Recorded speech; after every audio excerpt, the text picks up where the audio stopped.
tell you.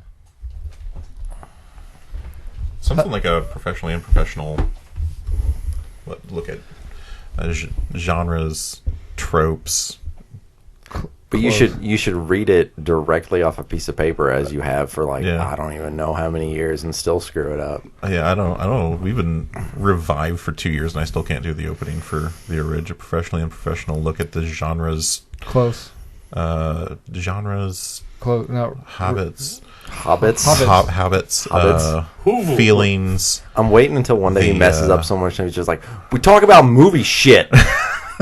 Hello, and welcome to the Orig, a show by Damage Control Podcasting, a professional, unprofessional look at movie shit. There it is. A professionally unprofessional look at the conventions, ideas, movie and genres of filmmakers. Conventions and ideas. That's what it is. Conventions, ideas, and genres. You know what I love about this? If he actually wrote this, that means he sat down one day with a thesaurus. A thesaurus? A thesaurus. The wisest of all dinosaurs. Exactly. And he was like, what's a word that makes me sound smart? And then after he got past the 4-letter words, he found some of those. Daniel wrote the intro. The fuck I did? It's true. No. Professionally unprofessional look and conventions, ideas, and genres of filmmaking. I didn't write that. I came up with the first part. Did I write that? Hi and welcome.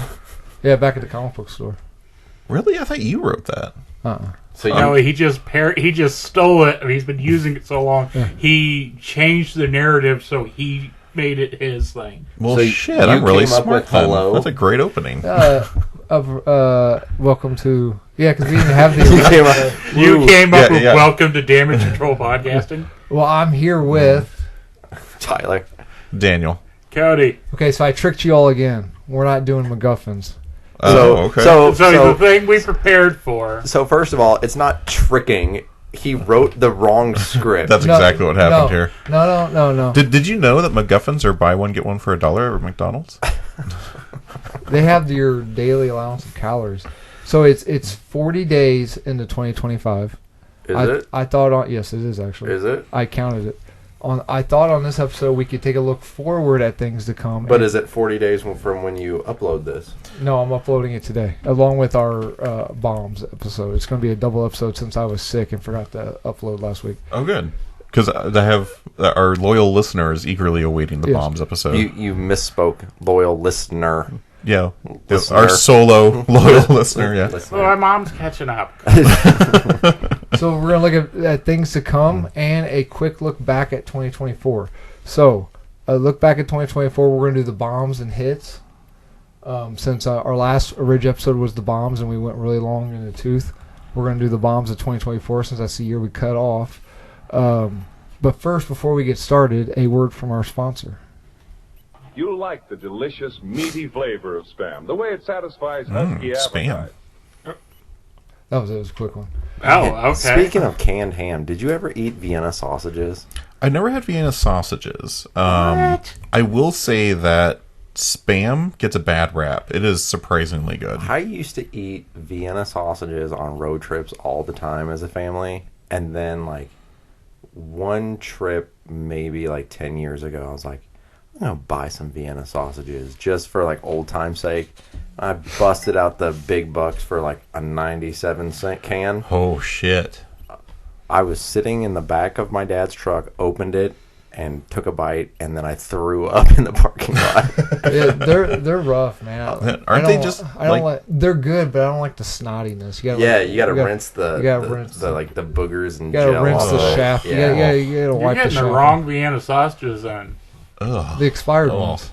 Yeah. Aren't they just cold dismembered hot dogs? Basically, yeah. Well, they're room temperature because they're circumcised you keep them at room temperature. They're what's left over from the hot dog floor. The hot dogs are what's left from everything else. The Vienna sausages are what's left over from the hot dogs. Yeah, sorry. Delicious. No, thank you.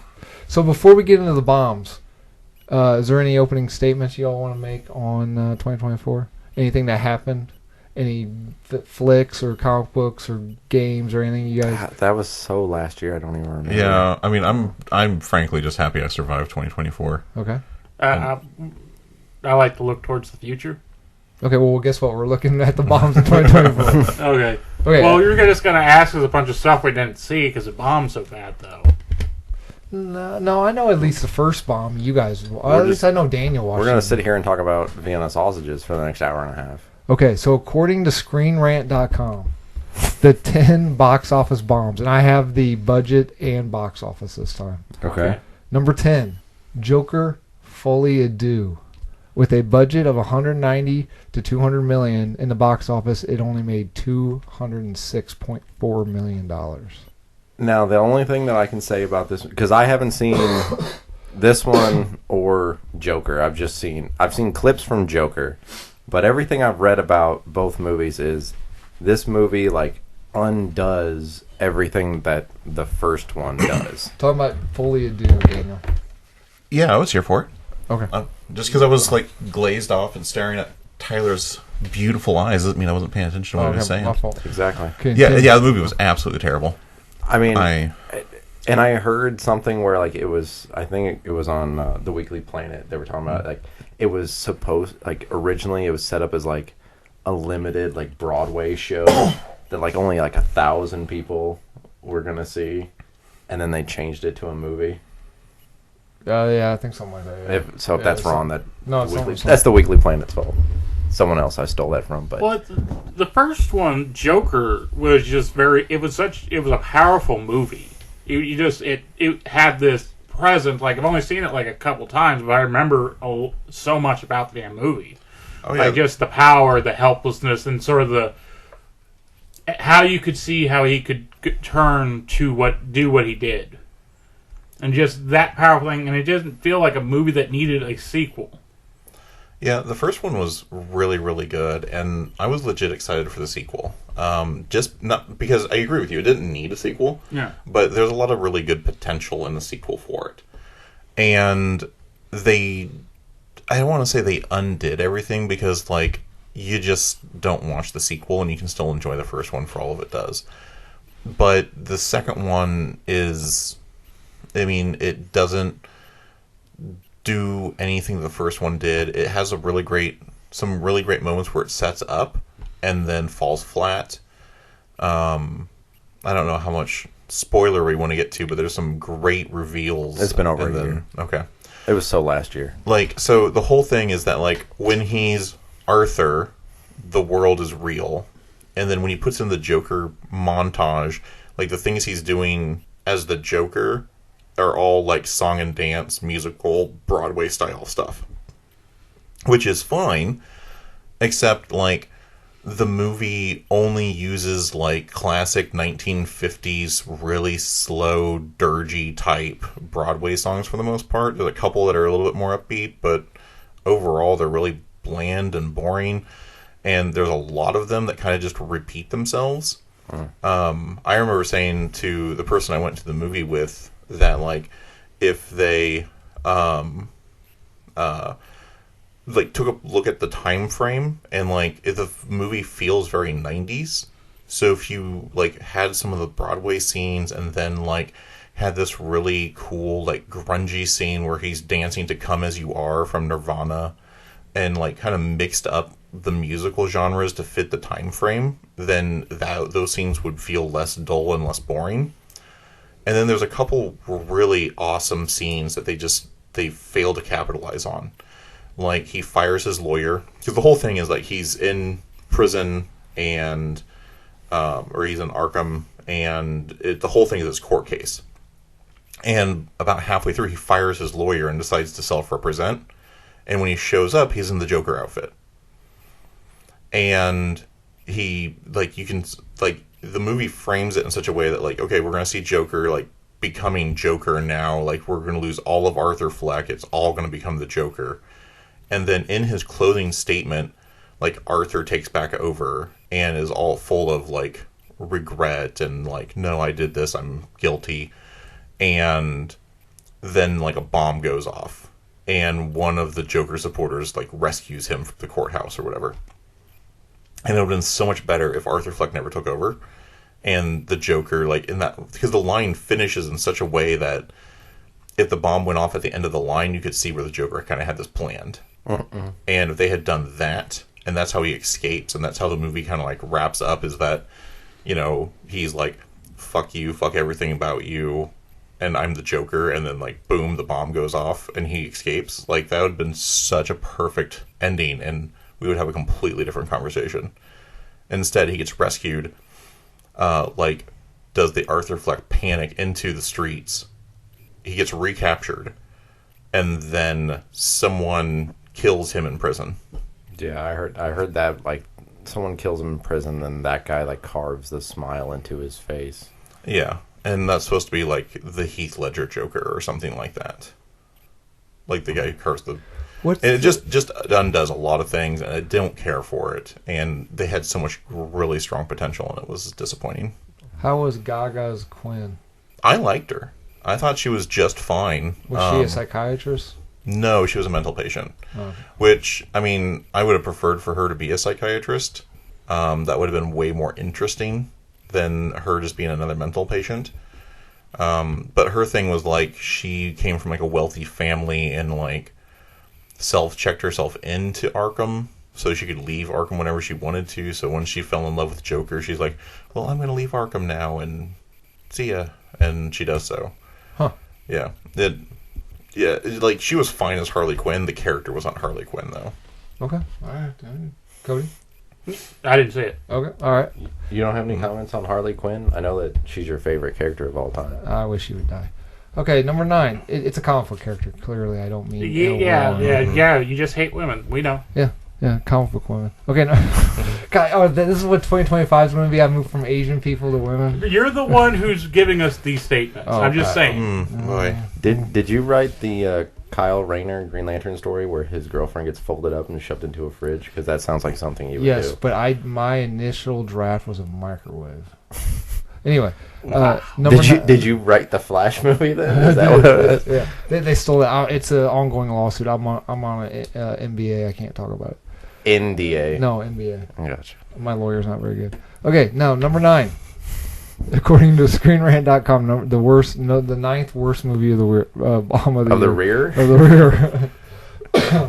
Madam Web, with a budget of 80 to 100 million in the box office, it only made 100.5 million. Everything I heard about Madam Web was from the get-go. The trailer showed us 5 different spider people, and not a single fucking one of them was in the fucking movie. So That's not true. I wanted to watch this movie just for like one of those, it's so bad you have to see it, kind of like a train wreck type deal. But at the same time, I don't want to. I remember I was at work when I saw the trailer, and I was just like the trailer came out like really close to when the movie was supposed to be released, and I was like, how have I never heard of this? And I don't know. It seemed like Sony's. It was a Sony idea where it's like, okay, we need to do this. Let's just throw something on the page and get something out there. Yeah. When Madam Web first came out, I mentioned that like it really just needed a second pass with the old editing brush, because they did some really poor things with the editing. And I can suspend disbelief, but then like there's too many things where it's like, oh, your mom died with you when you were a baby in the Amazon. Okay, how'd she get back to New York? Like I said, I can suspend disbelief, and plot holes, or it's not always super easy to make everything perfect. I understand that, but then it's like you've abducted all these people, and now you're flying, out of the country, and no one's stopping you, and and a firework goes off, and now you can't walk. Like, I get it how it blinded you. Okay, I can see that, but you've now lost all use of your legs, type of thing. Yeah, there was a lot of things that just didn't quite make sense. Like, there's that.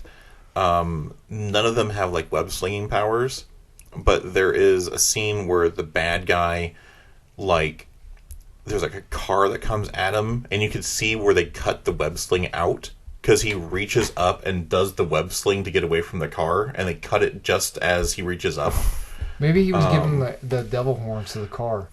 I mean, Do it hops. certainly could be Why would they cut web slinging out? because they took it out of the villain's power set. Okay. Because the villain couldn't web sling Supposedly In the movie or in the comics? in the movie. Okay. It's supposedly supposed to be in Andrew Garfield's universe, right? If it does, it sure as hell doesn't No, like connect anywhere. Yeah, everything's been cut from it. But I think the rumors were it was supposed to be with the success of No Way Home. I think it was supposed to be Garfield's, maybe Toby's. It could be. I mean, they got Uncle Ben in there. Yeah. They don't really say who is supposed to be the Spider-Man because the Spider-Man's just a child. Because there has to be a Spider-Man in this universe, right? Otherwise, why would that bad guy dress like that? Oh, there is. There's no Spider-Man yet because this takes place before when. So they're doing the Smallville Gotham thing where. Yeah, this is a prequel to all the Spider-Man stuff. But So like in Smallville and Gotham, all these superheroes that are supposed to exist after Batman and Superman exist. So Clark's walking around in like a hoodie while Aquaman and Green Arrow or whatever's. Right. Kind of, yeah. So, like, this is an origin story for Madam Web and Silk and Spider-Girl and Arachnia, I think, are the three girls are supposed to be. But then they made sure to put them in the trailer in those outfits. And then from what I've heard, it's like a flash forward, and like that's it. Right, and I think that's what Cody was talking about with, like, they're only in there for one scene, is that they're only there in their super suits for one scene, and that is a flash forward. It's a dream that the villain is having, and that's why the villain is after to kill these three girls because he has a dream that these three girls will kill him. Is Madam Web in the comic book a character worth having its own movie, or could they have made this character worth having its own movie? They could have, not this way. I mean, it was a deep cut. Let's be honest. Like when they're like, "We're going to do a Madam Web movie," it's like, really? Okay. Is she like a cosmic, or not a cosmic, but like an ethereal Doctor Strange? She's supposed to be sort of like an Obi-Wan to Spider-Man, from what I remember from the Spider-Man TV show. So it's like on the more mystical side of Spider-Man's powers, or before we had the Spider-Verse sort of thing back in the day, it's more of like a mentor, like, you will have some decisions to make, and yada, yada, yada, and like, these are the paths laid before you, like a web. Yeah, so I think it comes from, is it Kraven's Last Hunt? It comes from one of the storylines where Spider-Man dies.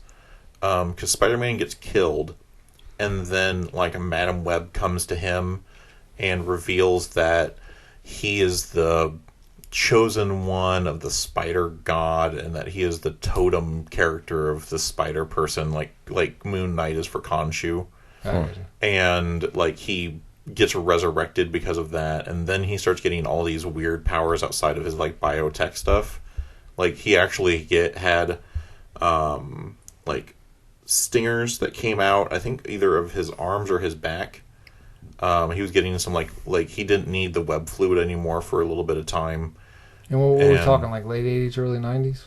I want to say it was late 90s, early 2000s is when they were doing that, because they were trying to refresh him to be more like Tobey Maguire, I want to say. Like that was kind of the So they had the actual web shooters in the arm. Mm-hmm. And this is not my favorite Spider-Man storyline, so I may be getting some of the information wrong, but that's what it sounds. That's what I seem to remember. And overall, like no one really cared for it, so all that got erased at some point. I want to say it was the Brand New Day erased that, but I'm not. Was that the Mephisto thing? Yeah, I got you. But I'm not in Hunt. Well, no, because he had the mechanical stuff during Civil War, and Brand New Day came after Civil War, so it got retconned before that, I believe. I just don't think they picked the right character to give a solo movie to. I mean, yeah. And I'm all for like C-list characters getting their own movie, but do it good. You know what could have saved it? Sydney Sweeney topless scene. Well, yeah. I mean, that would save any movie. But yeah, like if you I think it could have worked. I don't think with that script, it could have worked. I think they would have need to have rewritten the whole fucking thing. Well, that was part of the problem too. Was all the behind the scenes bullshit. Apparently, like, what happened to the movie, right? Because then they have like numerous rewrites and stuff like that. Oh yeah, they released it, and everyone went, "This is fucking terrible." So they rewrote it, reshot it, re-edited it, and that's the one that got the stamp of approval. I've written things before, and I am not the best at writing dialogue, but even I could write better. I mean, I don't know who the hell wrote the dialogue for that movie, but it was like people that had never heard another human being talk like in their entire lives. They were pretty forced, yeah. Yeah. All right. Yeah, a ton of terrible moments in that whole movie. The 8th worst bomb of 2024, according to ScreenRant.com. I'm not sure if any of us saw it, but maybe. Horizon, an American Saga Chapter 1, with a $50 million budget. It made in the box office, it only made $38.2 million. Oh, wasn't that like a Kevin Costner Western movie or something? Yeah. Isn't that why Costner left Yellowstone? I think Costner's one. Well, I mean, I don't know, but Costner seems like one of those people. He's got like wanderlust. Like he's one of those guys. Like he wants to do a character, and it's like I think I clearly I haven't talked to him in a while. Right? Okay. Yeah, it's been a minute. But he seems like one of those people that are like it to Call him up. to him it's art. So it's like, okay, I've done everything there is for this character. I want to move on. And plus, it's not the first time his vanity projects have bombed. But the Postman, the Waterworld's loved, well, more loved now, but it was a bomb when it came out. He's like, but Honestly, besides the whole if it is a Yellowstone kind of fiasco, that's the only thing I've heard about the movie. I mean, I don't remember seeing any trailers or anything like that for well, it. I think this is about the creation of like the final frontier of the West. I don't think it has anything necessarily to do No, the with it. final frontier is space, Adam. It's the second to last. fuck? The penultimate.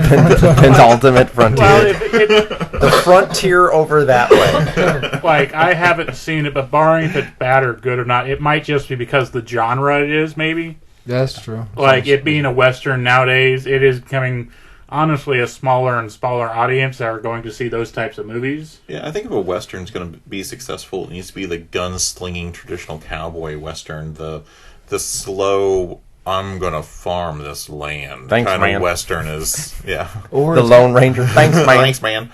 hey man, Like, and I think that's also because we had a similar sort of situation with Johnny Depp's The Lone Ranger too, Well, I think it's to all- a certain degree.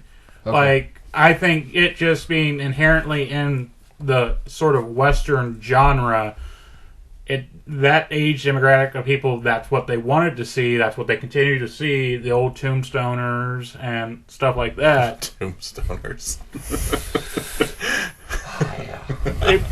Not unreasonable. Like, that demographic is getting smaller and smaller and smaller. very true. And I think Well, it's cold out, that's why. Yeah. Okay, anything else on Kevin Costner? A great movie. Like, he has He's a good guy. great list he? of I don't know. Yeah, I don't talk to him anymore. great list of Western movies, and he obviously loves the genre. It's just it's probably more of a passion piece for him than a money piece. You know who's turning out not to be a good person? Lots of people. Yeah. Ryan Reynolds apparently is What? turning. Yeah, you look up the lawsuit between Blake Lively, Ryan Reynolds, and the guy. Oh, Turns Ryan out- Reynolds is involved now, too? It turns out Ryan Reynolds is not. I mean, who the fuck thought he was as innocent as his thing anyway? Innocent as his thing is. It's his persona. His Yeah. persona. Well, I remember like there was some controversy about Blake Lively, and then like the last one I read was like, "Hey, that was a troubled production, but we tried our hardest, and we didn't mean to make anyone feel bad." Kind of situation. But that's about all I read. Yeah, it's not turning out too good. Anyway, it's in the Great. There goes. goes my Mint Mobile subscription. Right. I mean, No, I don't think he's not like a Harvey Weinstein bad person. He's okay. just more of like Yeah, if he gets petty, he's gonna make you pay. it's more like in Mr. Beat. Like Mr. Beat, like he's a businessman. Well, yeah, man. You think he gives away shit and doesn't get money in return? People are like, he gives this all away, but he's actually getting kickback. Yeah, man. He's a yeah. business. How else do you think he affords that? Yeah. And people like turn on Ryan Reynolds because it's like, but he's a businessman. You think he could have made Deadpool with his own money if he didn't make money? You don't get to where you are, own soccer teams, produce movies, all that, without stepping on a few toes. Yeah.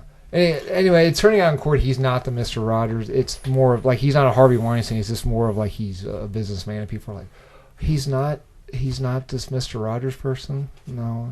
Well, I mean, I never thought he was. Yeah. Anyway. I figured he kind of had a dark side. I mean, again, not a total Weinstein, but if someone pushes him around, I'm sure he's going to push back. Do you know who I am? I'm Ryan Reynolds. I was I in think it's- Two I think Guys, it's a Girl, more- and a Pizza Place. That good show. I think it's more of like that stuff rather than like you're going to show me your tits behind the scenes. You're not Right, or you're it's not like- getting. Yeah. Anyway, number 7. The 7, according to screenwriter.com, the 7th bomb, and I know Daniels has at least seen this because we've talked about it. The Crow, with a budget of $50 million, it only made $24 million in the box office. That was another movie. Wasn't that movie in like they had been working on that for a while? Mm-hmm. And honestly, that's another movie I don't ever remember seeing a trailer for. Maybe. Yeah, it kind of had a stealth release. It was one of those things where like I was going to the movies and the person I was going with were just like, "Well, what's playing?" And then we're like, "Oh, The Crow's playing. Let's watch that," and that kind of thing. It honestly wasn't as bad as people make it out to be. The reason that people like give it bad rap is because they're comparing it to Brandon Lee's The Crow. Yeah. And the only reason you're comparing it to Brandon Lee's The Crow is because they use the same names. They're trying to say that this crow is Eric Draven, who is Brandon Lee's crow. They're trying to say that this is Shelley, who was the love interest in Brandon Lee's crow. They're trying to say the villain is the same villain. So is it in the same universe, or is it like a reboot just using those names? They're trying to reboot it, saying that this is a new universe for the Crow. Oh, okay, gotcha. But the thing is that Eric Draven is not the only Crow. There were 4 Crow movies in that universe, plus a Crow TV show, that all could have been, like, still canonized without the reboot. And this is where, like, the reboot made it fail. If all they did was change Eric Draven's name to a different name, change Shelley's name to a different name, and change the name of the villain, that movie is fucking phenomenal addition to the Crow series. But because they have to connect it to Brandon Lee's Crow, which is, like, cult classic, people love it, they force themselves to bomb. So if they just stepped back and said, this is a different Crow, this is a different love interest, this is a different story, it could have been absolutely incredible. Because it was a great movie. Have you read any of the comics? Isn't that the point? Like, Draven's only one storyline. Like, his character's not even in the comics anymore, right?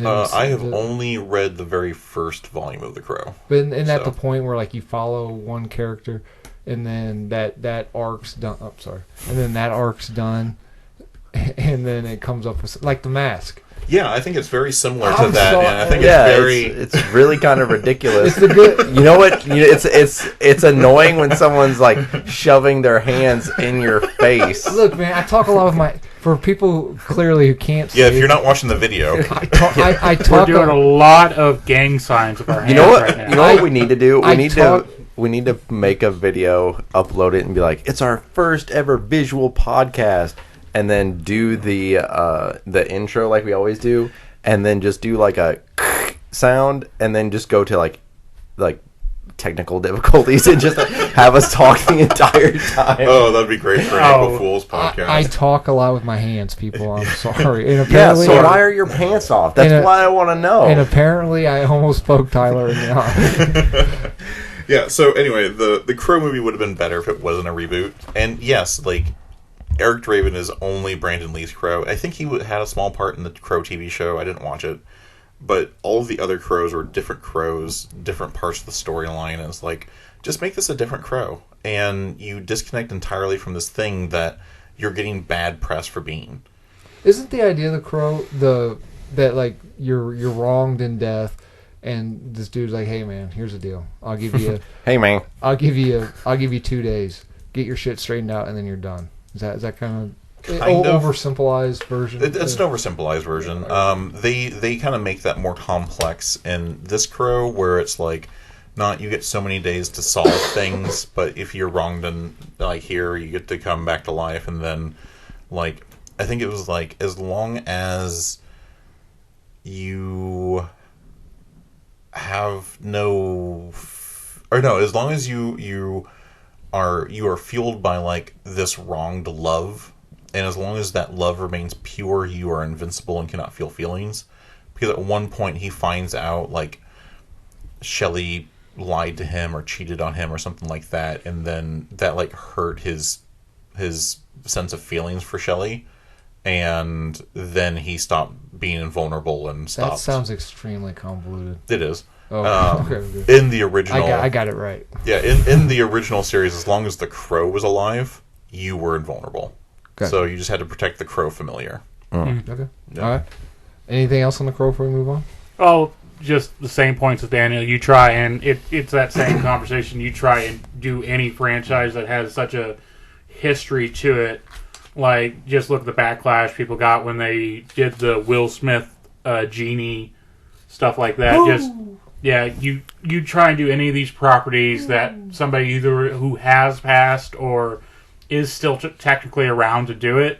People get really attached to that past version, and it just, no matter, it could be a million times better, they just wouldn't care, I feel, to a degree.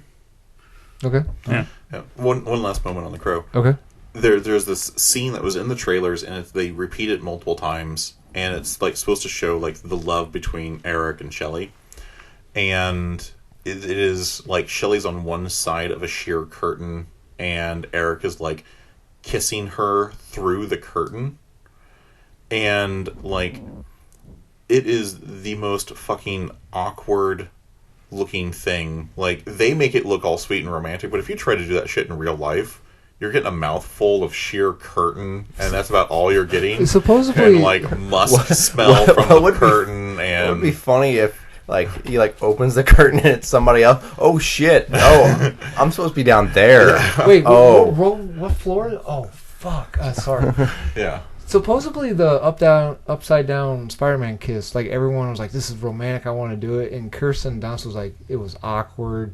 Like he was kissing my Tobey Maguire's like I couldn't breathe, and everyone for like the longest time thought that was like romantic and wanted to duplicate it, and they were like, "No, it was horrible." I've done a Superman or a Spider-Man kiss before. It's not so bad. Well, It's always nice I'm a little looking. bit more flexible. I've than done a Daniel. Spider-Man kiss, but Andrew Garfield uses way too much tongue. Yeah. Oh yeah, like, and then you just know when they're kissing. Oh, I just love the sight of your Adam's apple. Anyway, okay. Because they're upside down, so his eyes is seeing her neck instead of her eyes. Women don't have Adam's apples. That's what she said. I just love the sight of your Adam's apple. I was not looking at her Adam's apple Me in that neither. scene. I asked Dana to do the upside down Spider-Man kiss, so she flipped me over and was making out my butthole. I mean, that's a win. What are you? I'm not complaining. I was just really. Lift you I was just upside really down gassy and right then now. spun you yeah, around. just Okay. no louder so he gets in the microphone. Oh, okay. That was the lamest high five. It was pretty lame. Even like when I'm like harder, Adam, harder. All right. That was as if someone had never given a high five before in their entire life. He probably Like, hasn't. Adam was like, "Okay, I'm doing it. I'm gonna do it. I'm gonna do it. Oh shit, our hands are gonna touch," and I came. You know that internet thing. There's a YouTube short where people are like, why is it okay that we wave like this? Everyone thinks that's okay, but if you try to wave like this, people freak you out. So I've been Yeah, another visual gag. I've been you wave instead of most people, everyone waves up top. Yeah, over-explain it. Over top. Yep. But this guy on the internet's like, why can't we wave down here? So he starts waving at people down there. So I'm trying to get it going. So I've been slowly lowering my wave. I feel like I'm waving like right here. This is where I wave at people now at work. Like, Well, I I'm have the almost opposite there. problem. If I wave too high, people get mad. Well, I work at a factory, and if I wave above a certain point, my hand gets cut off. No, Oh. it's not true. I anymore, once lost a job because I wouldn't wave at somebody.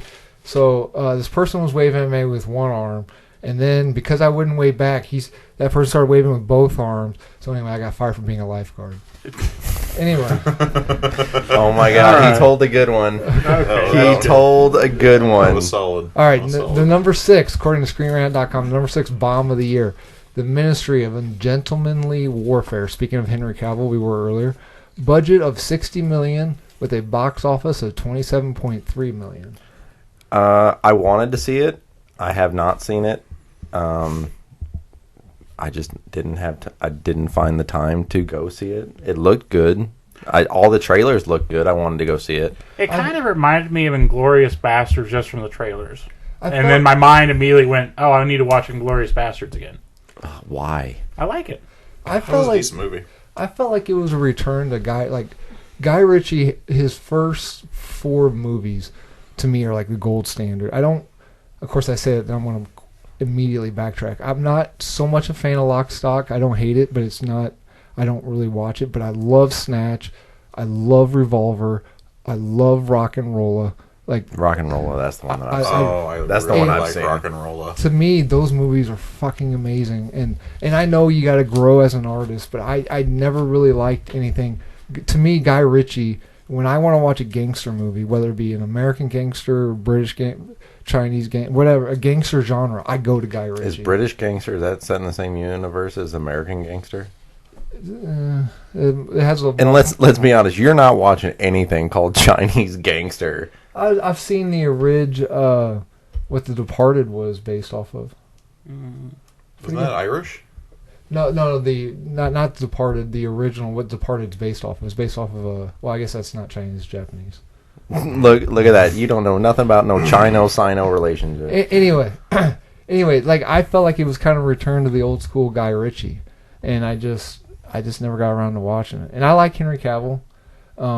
I go back and forth on the guy that plays Reacher. Alan Richardson.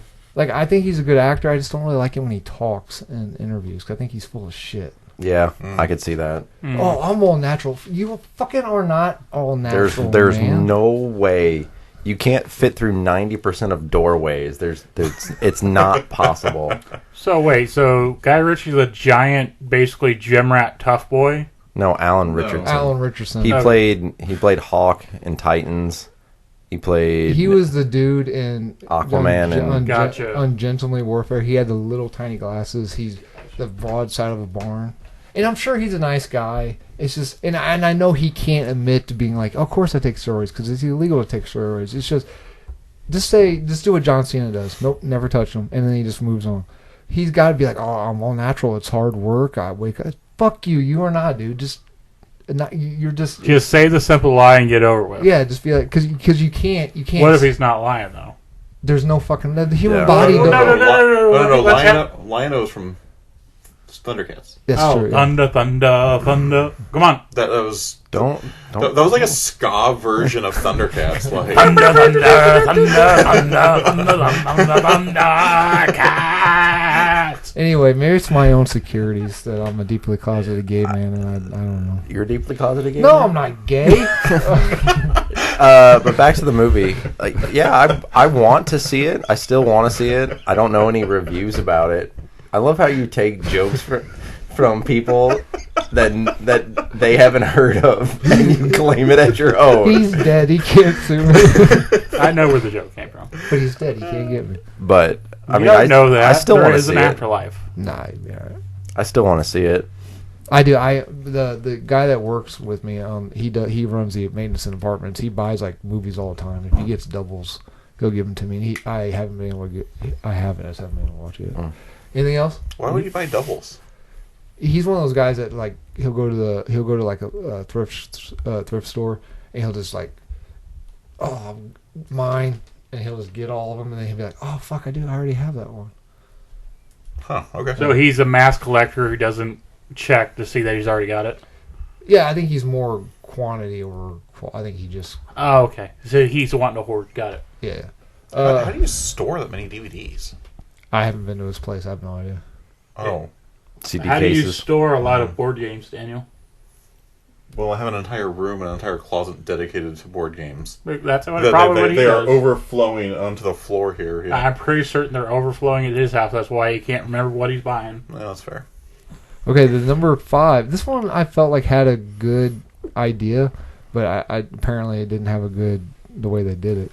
Number 5, Here, with a budget of 45 to 50 million. It had a box office of H-E-R-E or E-A-R? Here, as in right here. Yeah, that was the one that was like followed a plot of land through time from Yeah. like like beforehand, and then like they built the house, and then like all of that. I thought that was pretty like unique. I mean, I don't think it'd be something I'd watch. Because of the think piece.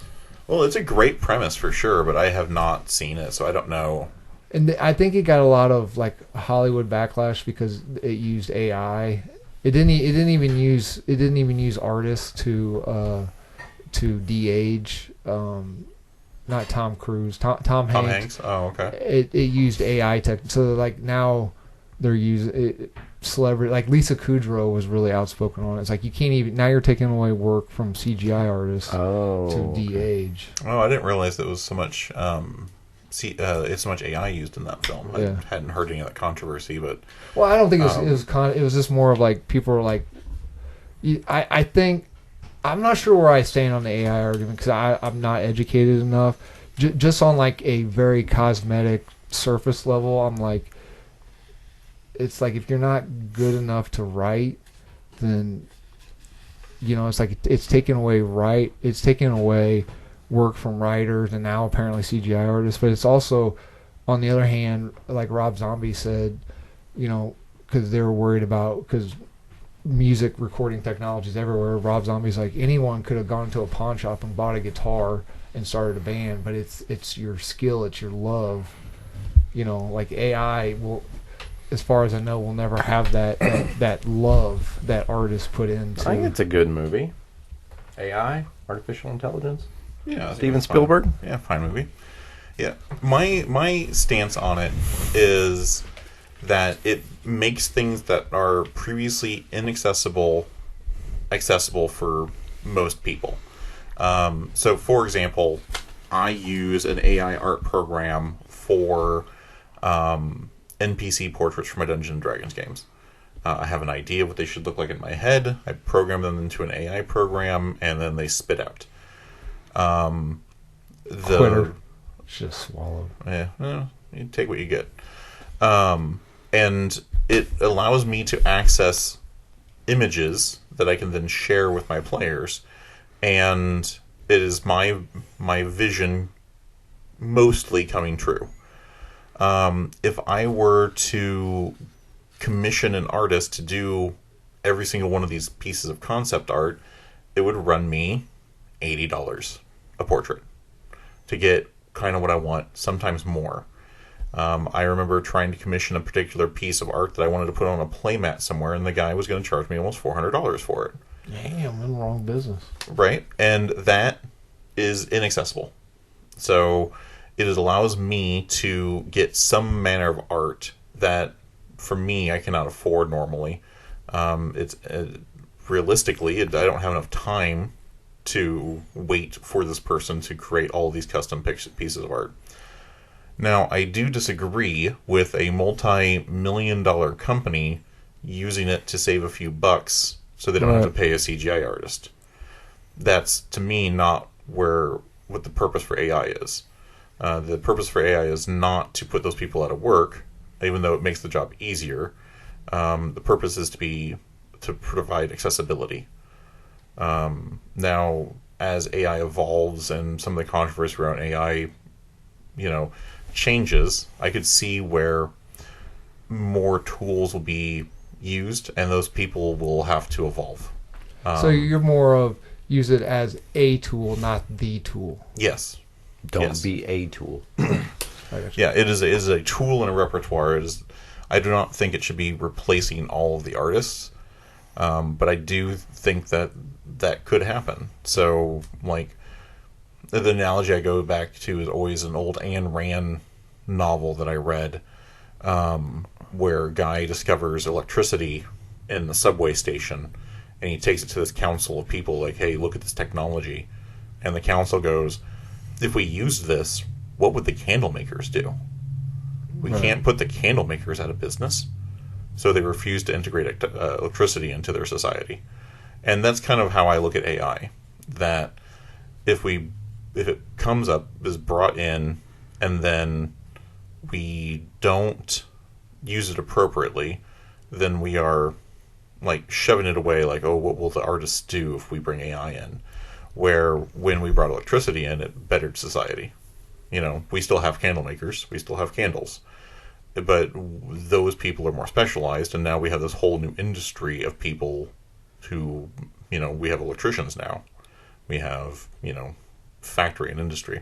So I feel the same way about AI. It's just another tool, another advancement in society that's coming along, and we as a society need to evolve to accept it. No, fair enough. I had to look up. Fuck off, Tyler. We're moving on. Oh, fine. Fuck No, you. no, go ahead. Go ahead. No. I had to look up the movie because I couldn't even remember what it was about. But I remember seeing the trailer, and it looked really interesting. But it was one of those things where I didn't hear about it anymore. So it just kind of just fell out of thought and view. And I hadn't thought about it since I watched that trailer until just now.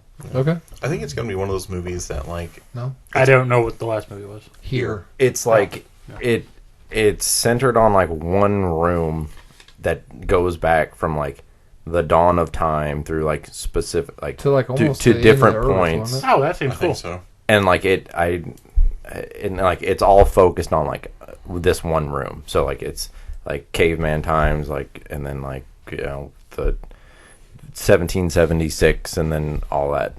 What? Sorry, I had a I said thought. I caveman want to times? see we could make a bad sequel for it. We can get one of those prehistoric caves that literally haven't changed in a billion years.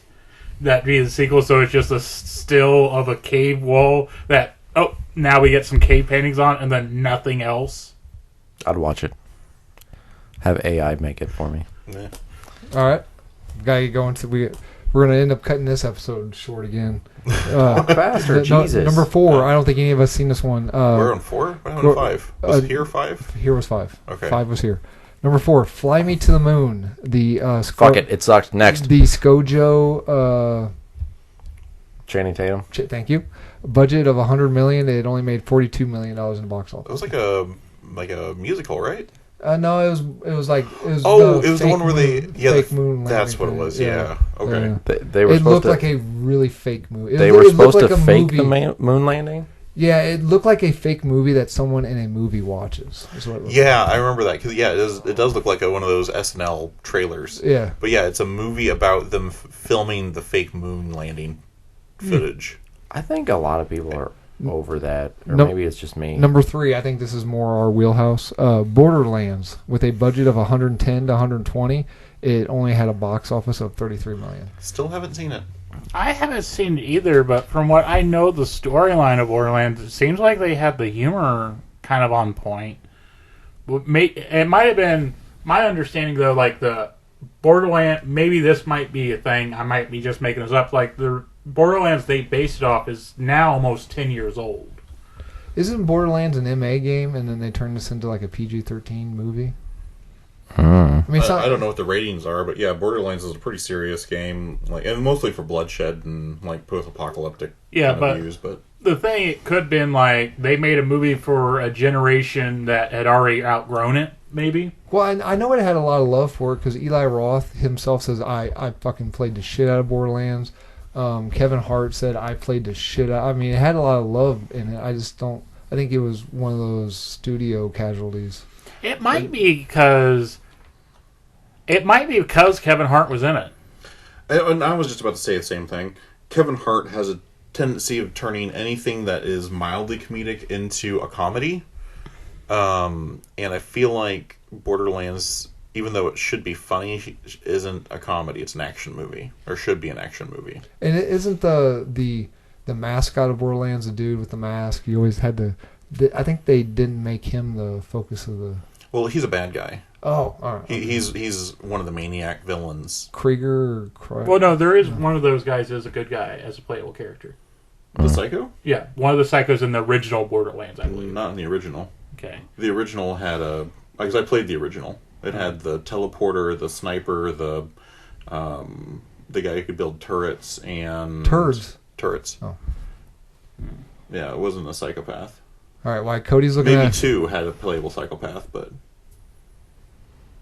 Continue. Speaking of our hero and godfather of the podcast, Henry Cavill again. Number 2, Argyle, with a budget of $200 million, it only made $96.2 million. Again, it was just another movie where it didn't Do you think he's one of those actors, those well-loved actors that just don't make good movies? I don't think it's that. I think for that particular movie, for me, the twist is too obvious. Which was spoilers. So, but what was? I mean, I haven't seen the movie, but here's how I'm imagining that to play out. Because the whole movie is about an author who writes spy novels, and the spy ends up being real, and she goes on the spy adventure with the spy. So it's going to end up being, this is a novel that she's writing. She's the spy. She's actually Argyle. Oh, she is? Are you being legit? Yeah. Okay. She's actually Argyle. Henry Cavill is Her visual representation. Yeah, so like she's like reading parts of the book, and if I'm remembering the plot correctly, it's like if she's talking about like chapter whatever in the book, and then Henry Cavill's like the fantasy quote unquote of what happens in that chapter, and like her writing this series of books is like her erased spy memory. Why does she give him that haircut? I have no idea. That's like who's the dude? Who's the American in Street Fighter? Oh, Guile. Yeah, it's like a Guile haircut, except it doesn't have like it just straight. It doesn't have the cool like. Look, okay. All right. I feel like Henry Cavill. Krieg just was picks, Borderlands 2. Apparently, he was a DLC character. I feel like Henry Cavill picks movies that he wants to do, that he's excited about. So it's more like he's a good actor, but he's got the balls to be like, look, I want to do this. Yeah, I feel like he picks movies that he wants to do, that he's passionate about, and he's just like, if it's good, it's good. I like doing this. Spoiler, apparently it's in the Kingsman universe as well. Oh, I guess it's by Matthew Vaughn directed and produced. Right, but I don't remember the connection. They go to see they go to the a standalone spin-off. I thought at the end of the movie they go to that clothing store that a young Argyle is revealed to be a Kingsman agent. Oh, okay. Oh, interesting. Okay. Well, if it's in Kingsman, I'm going to have to go search that out and find it then. And so finally, this is the only flop I actually want to see, because I want to see how big of just a clusterfuck. I don't know if you guys know anything about this movie, but the number one, Megalopolis, with a budget of 120 to 136 million, it only made 13.9 million. Yeah, one of those movies that like I've heard the name, but I couldn't tell you anything about the movie. I've never seen a trailer for it. Supposedly, like, it is off the wall. So it's Francis Ford Coppola. He wrote this back in like 2000. It got shut down because of 9/11. Because apparently, in the original script, it had to do with the Twin Tower. Apparently, a lot of people have like the plot idea to knock down Twin Towers, because apparently that's a lot of movies and storyline, like Deus Ex Machina, the video game, had that in there. Anyway, Deus. What did I say? Deus. All right. Deus Ex Machina. The shit. Let me read the synopsis. Well, the plot from It's the Rome. Wikipedia It's Rome page. set in America. Okay, yeah. but anyway, so like if you go to see it in the theater, like the movie stops and Kylo Ren character, Adam Driver turns, and there's a queue where you're supposed to have one of the movie people who work there. They walk out, and Adam Driver like looks at a certain part of the screen, and the guy is supposed to be standing there, and there's a conversation. Interesting. But I heard that, but I'm like, how would that work?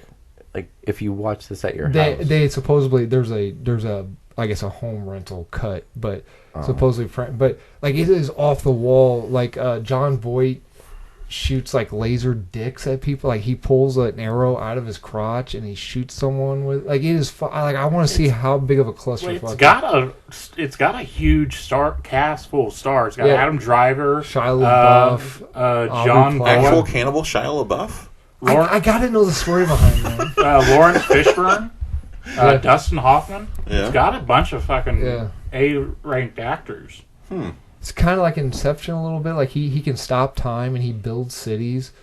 You know, it's kind of like the M. Night Shyamalan, where Adam Driver, like the Stephen King thing, where like the main character in all Stephen King books, the world's greatest writer or whatever. Well, this guy's like the world's greatest architect, but it's supposed to be an homage to Francis Ford Coppola being the world's greatest director.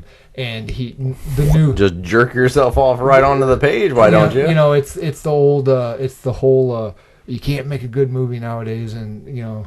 It's the idea that they won't let Adam Driver build the city the way it's actually supposed to be done. Anyway, I really want to see it because I just want to see how big of a train wreck it is. So, for everything you've said and everything I'm reading here, it's basically, I don't think they cared if it was a hit or not. They just wanted to get it made. Well, because he sold, so Francis Ford Coppola sold half of his winery to, he owns a winery. And he sold half of it to fund it. Like I bought it. No one could stop it because most people, like the studio interjects because it's their money. The studio couldn't interject because it was his money. So anyway, okay. Any other comments on the box office bombs before we go to the hits? No. Okay, all right. According to the numbers, according to www.the-numbers.com, here are the 10 box office hits. And for whatever reason, I could not find the budget. I could only find the box office numbers. Okay. All right. So at number 10, Kung Fu Panda 4 with a box office of 590,620. DreamWorks animated movie, even if it was bad, it's going to get a bunch of movies. I mean, it's going to get a lot of people to see it. My kids, we went to see it. It was a Kung Fu Panda movie. Are you a fan? You seem like yes, I've seen every Kung Fu Panda movie. This was, in my opinion, I saw the point of it. At the same time, you could tell they're getting to the end of the road. They should have left it at 3. Three was the best one. Doesn't all the villains come back in this one? Yes. Yeah, but barely. And then they give there's a new Dragon Warrior.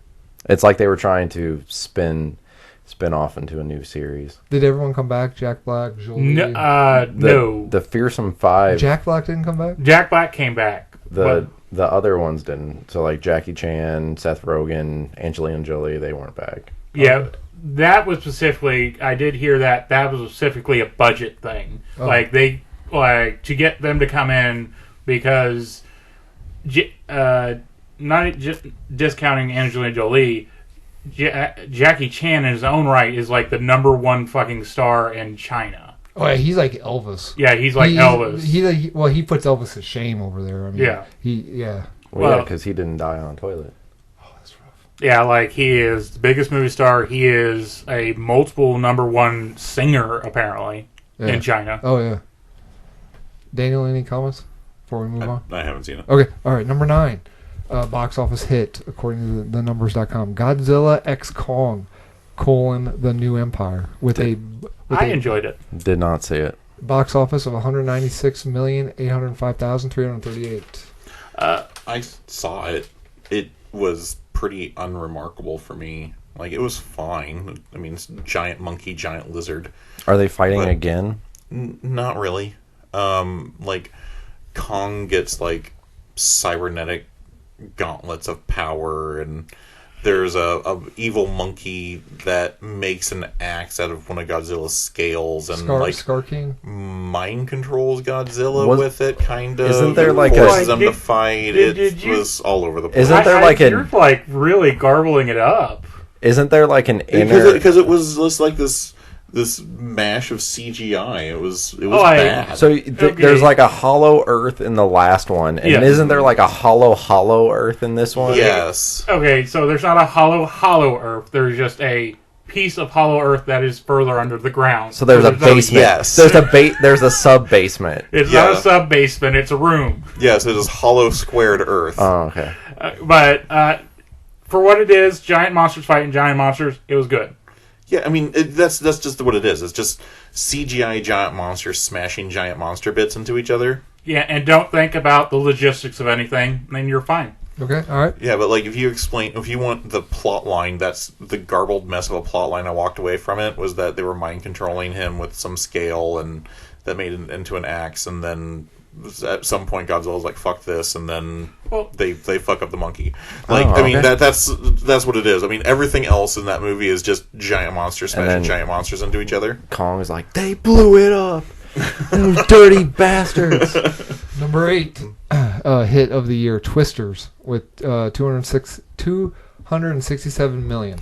This time it's personal. That was real solid. That one was really, really good. I did not see it. I think it did well because it's been a while since we had a really good disaster movie. Yeah, and We just talked about 10 movies that were. You know what I mean. I'm going to slap you, Adam. yeah, Jesus. Real intense. I really, really liked Twister to start with, and then like when the sequel came out, I'm kind of like, whatever. But when it hit streaming and I made some time to watch it, it was solid. It was a really good disaster movie. The plot and the theory behind it was interesting. How the effects look. Effects look really good. You wanted it for Glenn Powell, didn't you? Who? Glenn Powell. Yes. Oh. I don't know. He's the podcast. I've just seen it. It's that trend on YouTube where it's like, I watch Twisters for the plot, and then it's like the plot, and it's the actor Glenn Powell, and he's like, Oh, no, in the rain or some shit like that. Oh, I get you. No, it was just a solid movie. The only thing is that they're real subtle with explaining why this little area has like 12 tornadoes that break out in a short period of time, where tornadoes are really rare. But it's a real subtle kind of explanation of why all this is happening. Magnets. No, it's just a weird weather front that's causing this outbreak of tornadoes. The sub basement under that is where Kong is fighting with his roommate Godzilla, who won't put his condoms in the trash. All right, number 7 hit of the year, Dune Part 2, 282 million. Didn't see the part 1. Didn't see part 2. I'm waiting for the franchise to come to a conclusion before I watch any of the Dunes. Yeah, I know Dune is supposed to be like one of the first major science fiction franchises. That's about all I know. Yeah, it is. And that the sandworms are physically and possibly able to move through the sand like they are.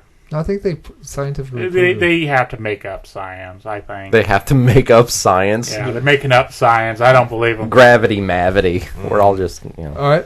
I'm like when they ran out of budget and they had to film in black and white on that one planet. Come on. But I just think it's funny that your science gripe with Dune is that sandworms can go through the sand, and not that they shit out psychedelics that give us psychic powers. No, because there is people who eat animal shit in this world. That is a thing that happens. Do they get psychic powers? They don't get psychic powers, but there's people who eat actually. if you're on that trip, you might have some for a I little would say, bit. do they mutate into armless, faceless psychic pods that Like, I'm not power gonna lie. FTL drives? I'm gonna say, if you tell me that's a side effect of psychedelic, I'm not fucking taking it. I don't care what type of powers it's gonna give me. Oh, so the ultimate human form is a worm body. Woo! All right, number 6 hit of Damn, 2024. you went full Daniel on that movie. Just I know, right? The thing with Dune is that it is like the great grandfather of all of our modern science fiction. So I am excited to see it once the series completes. But since it's like 3 years between movies, I'm not watching the first one knowing that I'm going to have to wait 6 years for the series to become finished. So I'm going to watch all of them when they come out. Okay, all right. Number 6. More about Dune. No, okay. sorry. Beetlejuice, 294 million. Real good. I have not watched it. I've seen clips. It's on my list to watch, but it's one of those things where I liked the first one. I remember watching the first one like over and over again, and it's where it's like I don't want to watch this one because I don't want it to ruin the first one for me. In my opinion, it definitely doesn't ruin the first one. It has a little bit of that middle child syndrome because you can tell there's obviously going to be a Beetlejuice. Because there's one part in it. He didn't show up. Yeah, there's one part in it, and like the whole movie has a particular tone and a particular feel, and the tone, there's a massive tonal shift in the last 20 to 30 minutes, and it all starts when Beetlejuice looks at the camera and says, "I just love a good dream sequence," and then like continues to do what he's doing. And it's so weird, but then there's an immediate tonal shift, and all of the plot line wraps up very, very, very quickly in that last 20 minutes. Yeah. And then like it ends with Lydia having a nightmare at the end. Is that the weird Beetlejuice baby sequence? Yes. Okay, I remember that. So Or I saw that. So what it's going to be is there's going to be a third movie where they show that when he says, in my opinion, this is what's going to happen. When he says, "Oh, I love a good dream sequence," all of that was nightmare, and it's going to be dealing with like picking up where that left off, because Lydia makes some poor decisions in order to wrap up the movie, and it's going to be the repercussion of those poor decisions that have no repercussion in the second movie, I think. Gotcha. I kind of went, one, the music wasn't as good. I don't know how they could have topped the original music. Well, you can't get the original artist to do more songs. I really wish Beetlejuice, one, I wish they didn't give him a backstory. Oh, okay. If they would have kept it vague. They would have kept it vague, or just did the at this point kind of cliched. Just if I can't remember anymore. The multiple choice. If I have Joker. to have a backstory, I'd rather be more. But I also kind of wish Beetlejuice was more of, not necessarily a bad person, but I just kind of wish he was like a dirty drunk uncle. He wasn't really. They kind of took the teeth away. I felt like, or maybe I'm remembering the first movie with nostalgia glasses on, but I kind of wish Beetlejuice was more of like that dirty uncle that comes to the family reunion and it's like, do not let the kids around Frank by themselves. Like, he's not a bad person, but it's like, I'm not leaving my kids around this fucker. And I still kind of got that feeling from the Beetlejuice in the second one. I would agree he probably had some more teeth than the first. Man, I didn't want him to be like a serial killer or anything. I just kind of wish he just... No, we hear you. You just wanted him to just start lopping people's heads off. No, I did particularly like the backstory that they gave him. Like, I'm with you that I would have preferred that they have not given him a backstory. But if you're going to give him a backstory, the one they gave him was pretty solid, and I did like that. I am glad they didn't turn him into a good guy, like sympathy for the devil bullshit. I am glad for that. I just kind of wish they would have just gave him a little bit more teeth. And this is where I disagreed with the person I went to see Beetlejuice with. They did not like the inclusion of the Deo song. I thought it was fucking brilliant. Right, yeah. I loved it. Because they do it at a funeral. So it is the funeral choir singing the Deo Tally Me Banana Man song. Yeah. And I fucking loved that so much. All right. Number 5, we gotta hurry up. Number 5. Well, hurry up, Adam. Would you just fucking come on and... God damn it, we're on number 5. Number 5. Spit it out already. This is all Adam's fault why we don't get any shit done. Despicable Me 4, $361 million. Okay, Despicable Me movie. It was a good movie. Didn't see it. Play by the numbers Minions movie. Okay, all right. Yeah, I'm not really interested in Twinkies and like... Twinkies? Yeah. I did not like the theater that I saw it in, though. I do not like the AMC theater in Quincy. Which one was that? The one connected to the mall? No, the one on 33rd. Gotcha. Not the one in the mall. You should always come to Hannibal to watch movies. The Hannibal theater is fucking incredible. I like the one in the mall. I've been to the one in Hannibal, but I like the one in the mall because it's the old theater, so like it doesn't have the stadium seating. It's just kind of like that slow incline, and like you can stretch your feet out and still not touch the seat in front of you. Whereas at the AMC theater, like, I am not tall by any means. No. But, like, I'm sitting there, like, with my knees, like, in my ears. And I'm like, this is the most uncomfortable movie. But that theater at the mall's been flooded so many times. Every time you breathe, you're probably getting like super gross cancer. I live in a 100-year-old house. I probably have asbestos and cancer and asbestos. Ghost jizz everywhere. I'm sorry, but reclining leather heated seats. Jesus. Hannibal Theater. God damn, the only good thing in Missouri. Number 4. It is. You're not wrong. It is the only good thing in Missouri. Number 4 hit of the year, Moana 2 at $404 million. It's Moana. So a lot of people were all pissy because they're like, the songs aren't as good. Okay, I mean it's a sequel. It's a Disney sequel. I mean, it's like any other sequel. It's kind of hit or miss. You could have done without it, and the whole thing would have been fine. Like I said, I took my kids to see it. My youngest really likes it. Wait, didn't it just come out? How is this on 2024? It came out in 2024. Okay. It came out in like the same time as Wicked, like around Thanksgiving. So it's been on in theaters for 3 months now? Speaking of the number 3 hit of 2024, Wicked, with 432 million. I didn't feel the need to go watch it. Nothing against it. I just didn't want to go see a musical and have the whole theater sing it when I paid to watch it. And yeah, I plan on watching it. I just haven't gotten around to seeing it yet. I probably need to watch it. Yeah, Moana 2 was released November 21st. It's been in theaters for almost 4 months now. They made Moana a demigod. That was kind of cool. Well, spoilers. They kill her too, So why are you doing this? and then they kill the Rock. I'm legit like getting pissed off now because I was gonna see this movie. Do they smother him in paper? Yeah, Then they have hardcore anal sex in their version of hell. Okay, I don't believe you. Oh, okay. And then the that's boat what happens. And the boat capsizes, and they set up for a Little Mermaid Moana crossover. And Finding Nemo. Anyway, all right, number 2. Deadpool and Wolverine with $636 million. Yeah, the movie was brilliant. Everyone had to know that was gonna. Yeah. Well, I hated it. No, you fucking didn't. No, it was all right. Like in my opinion, it was a nice way to say goodbye to the Marvel Fox properties. Yes, but I feel like if they're going to start bringing these characters back for their movies, it loses some of that charm. Because like they're talking about doing a Wesley Snipes Blade, they're talking about doing a Channing Tatum Gambit movie, like because of Deadpool, like bringing these characters back into their forefront.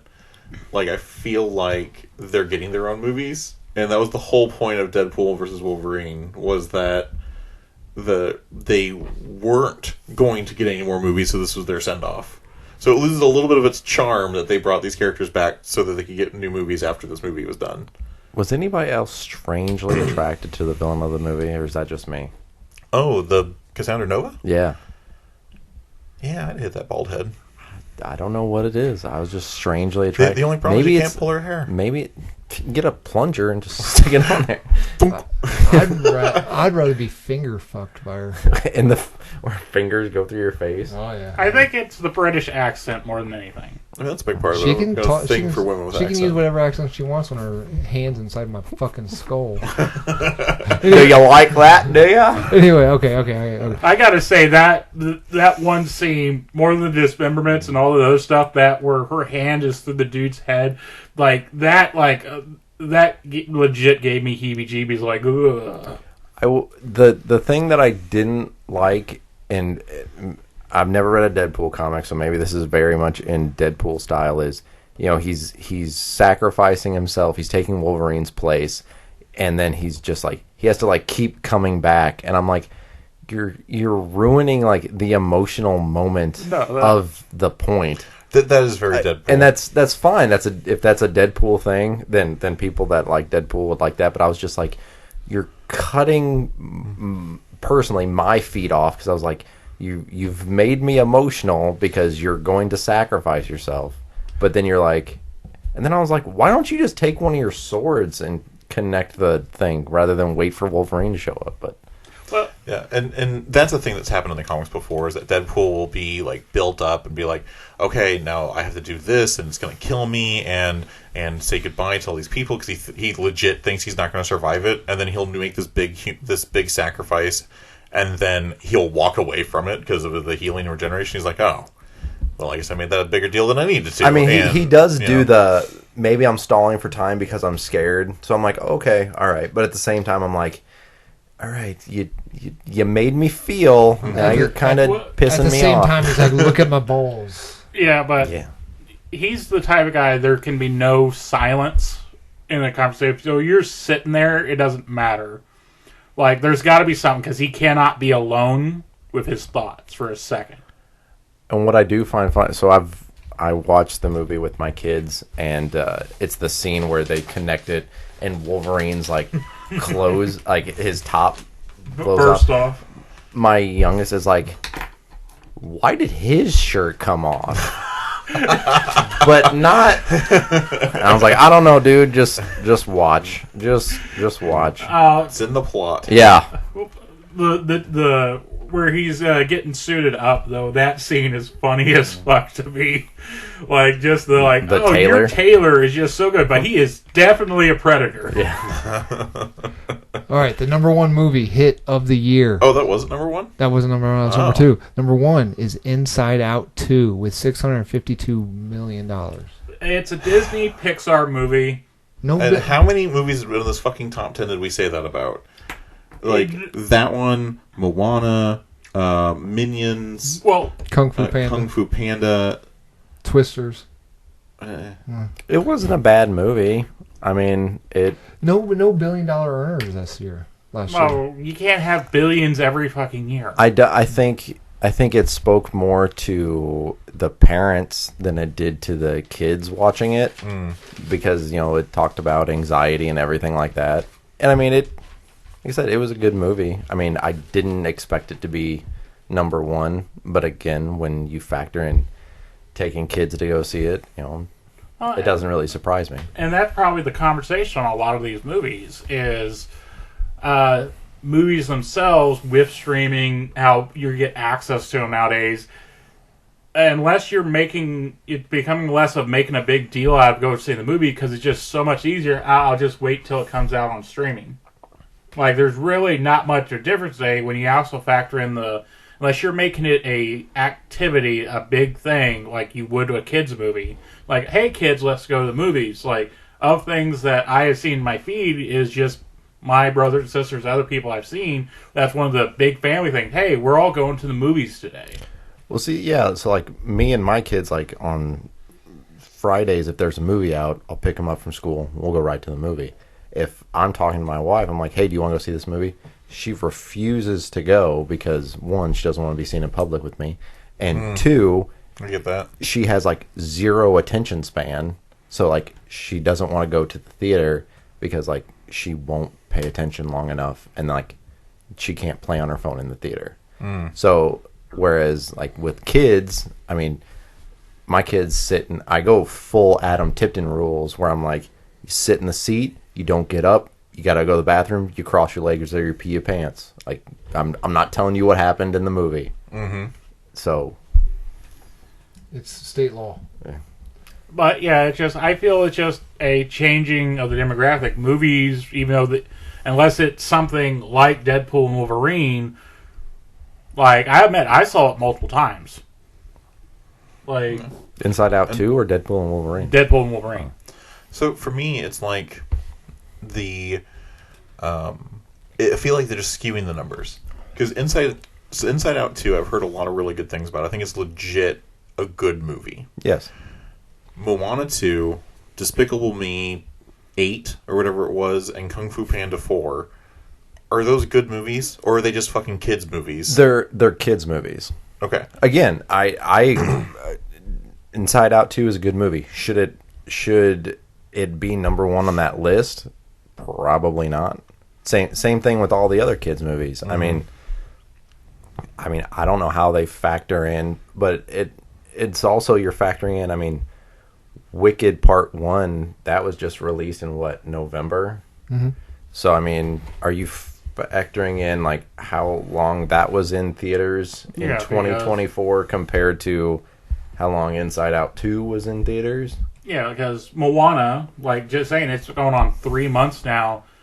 How is the relation? How long it is in theaters? How much it's making? Oh, is it still in theaters? Yeah, like I've seen my sister took her kids to see it last Friday. Oh, That's the reason I was surprised that it came out this year.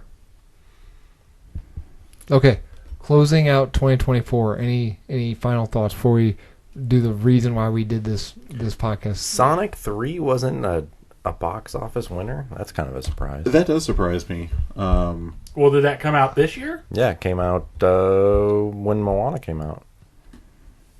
Around the same time, because we saw 2 movies in 2 weeks.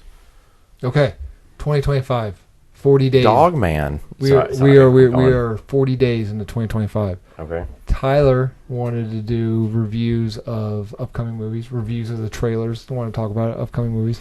Are we putting it at the end of this or its own thing? I'm putting it at the end of this. Oh, I was going to do a mini pod, but okay. We can never keep anything mini. So? Except for our dicks. So? Speak for yourself. Oh, okay.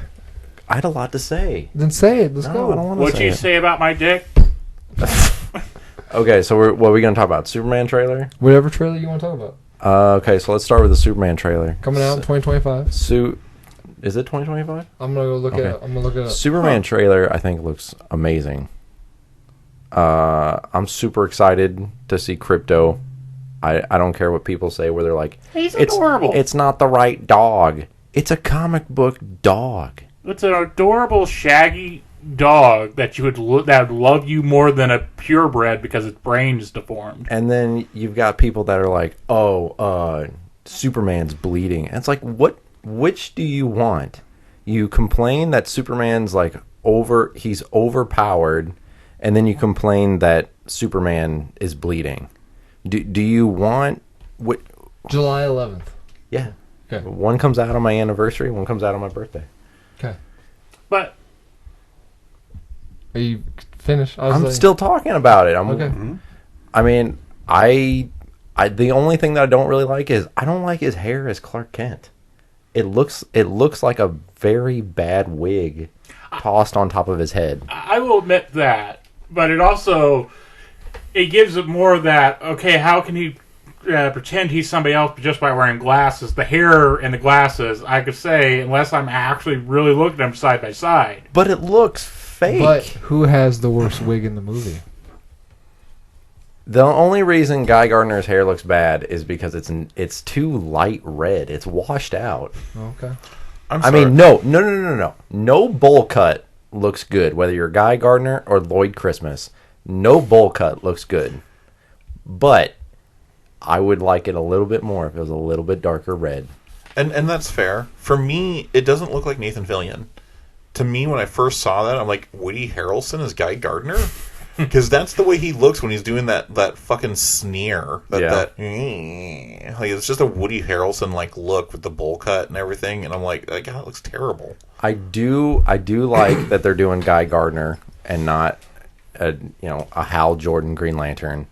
I'm worried that they're putting too much into it because you've got Hawkgirl, you've got Mr. Terrific. Mr. Terrific, Metamorpho, Green Lantern. Metamorpho's in it? Mm-hmm. Yeah. Oh, I didn't see him. Yeah. And then he's one of the got an actual update to his look, so he doesn't look comic accurate. Okay. Brainiac's the bad guy, right? yeah, and then you got like that giant axolotl monster dragon type thing. And I mean, Luther is in it too. You see him in the trailer. Yeah. That's one of the things I wanted to talk about. Like, I like this version of Luthor. It's not hardcore businessman Luthor, and it's not nerdy new. I liked the scene. It's like a mix between the two. I liked the Luthor building where his office is right in the center, and I like that he is just extremely angry just with Superman flying past his window. That is the type of Luthor that I like, where it's like he just angry, exists. just because he exists, and he doesn't seem like he's going to be the real estate tycoon. That's his scheme, sinking Australia or growing new land. I like that they brought back the red trunks. I'm excited for that. I am excited that this reminds me of the Christopher Reeve Superman, where it's like the optimistic big blue Boy Scout Superman. I liked Henry Cavill, I liked Man of Steel, but my Superman, I want him to be the annoyingly optimistic. The world can be a good place. Like, to me, that's the whole point of him. I don't want a dark, gritty Superman. That's what there's other superheroes for. I got chills the scene where like he runs up behind the girl and like protects her from like all the explosions, and like the only real talking in the movie is him telling Krypto to take him home and that little kid begging for Superman to come save him. So I want this movie to be good. I'm worried that it's not going to be, but I'm hoping that it is. I will say, like, one of the things that was also a surprise to me was them as a selling point of the movie is James Gunn, creator of the Guardians of the Galaxy trilogy, that being part of the trailer. But that also, again, with how kind of a home run James Gunn has been doing with comic book movies, in my opinion, and comic book properties, because he's already got a... Ooh, okay. Sorry, I was just finding Metamorpho for Cody. Because he's already got, I think, a home run with Creature Commandos. If you guys haven't seen it, watch it. It's been pretty good. I haven't watched it yet. Creature Commandos is absolutely brilliant. And that's one thing that I would point out in this trailer versus like the Man of Steel trailer and all of that is Superman is a symbol of hope. Mm-hmm. You see him saving people like as kind of the main theme. Like when he's fighting in the trailer, he is not fighting necessarily, but so much as defending or protecting. He doesn't seem to be on the aggressive like you saw him in Man of Steel.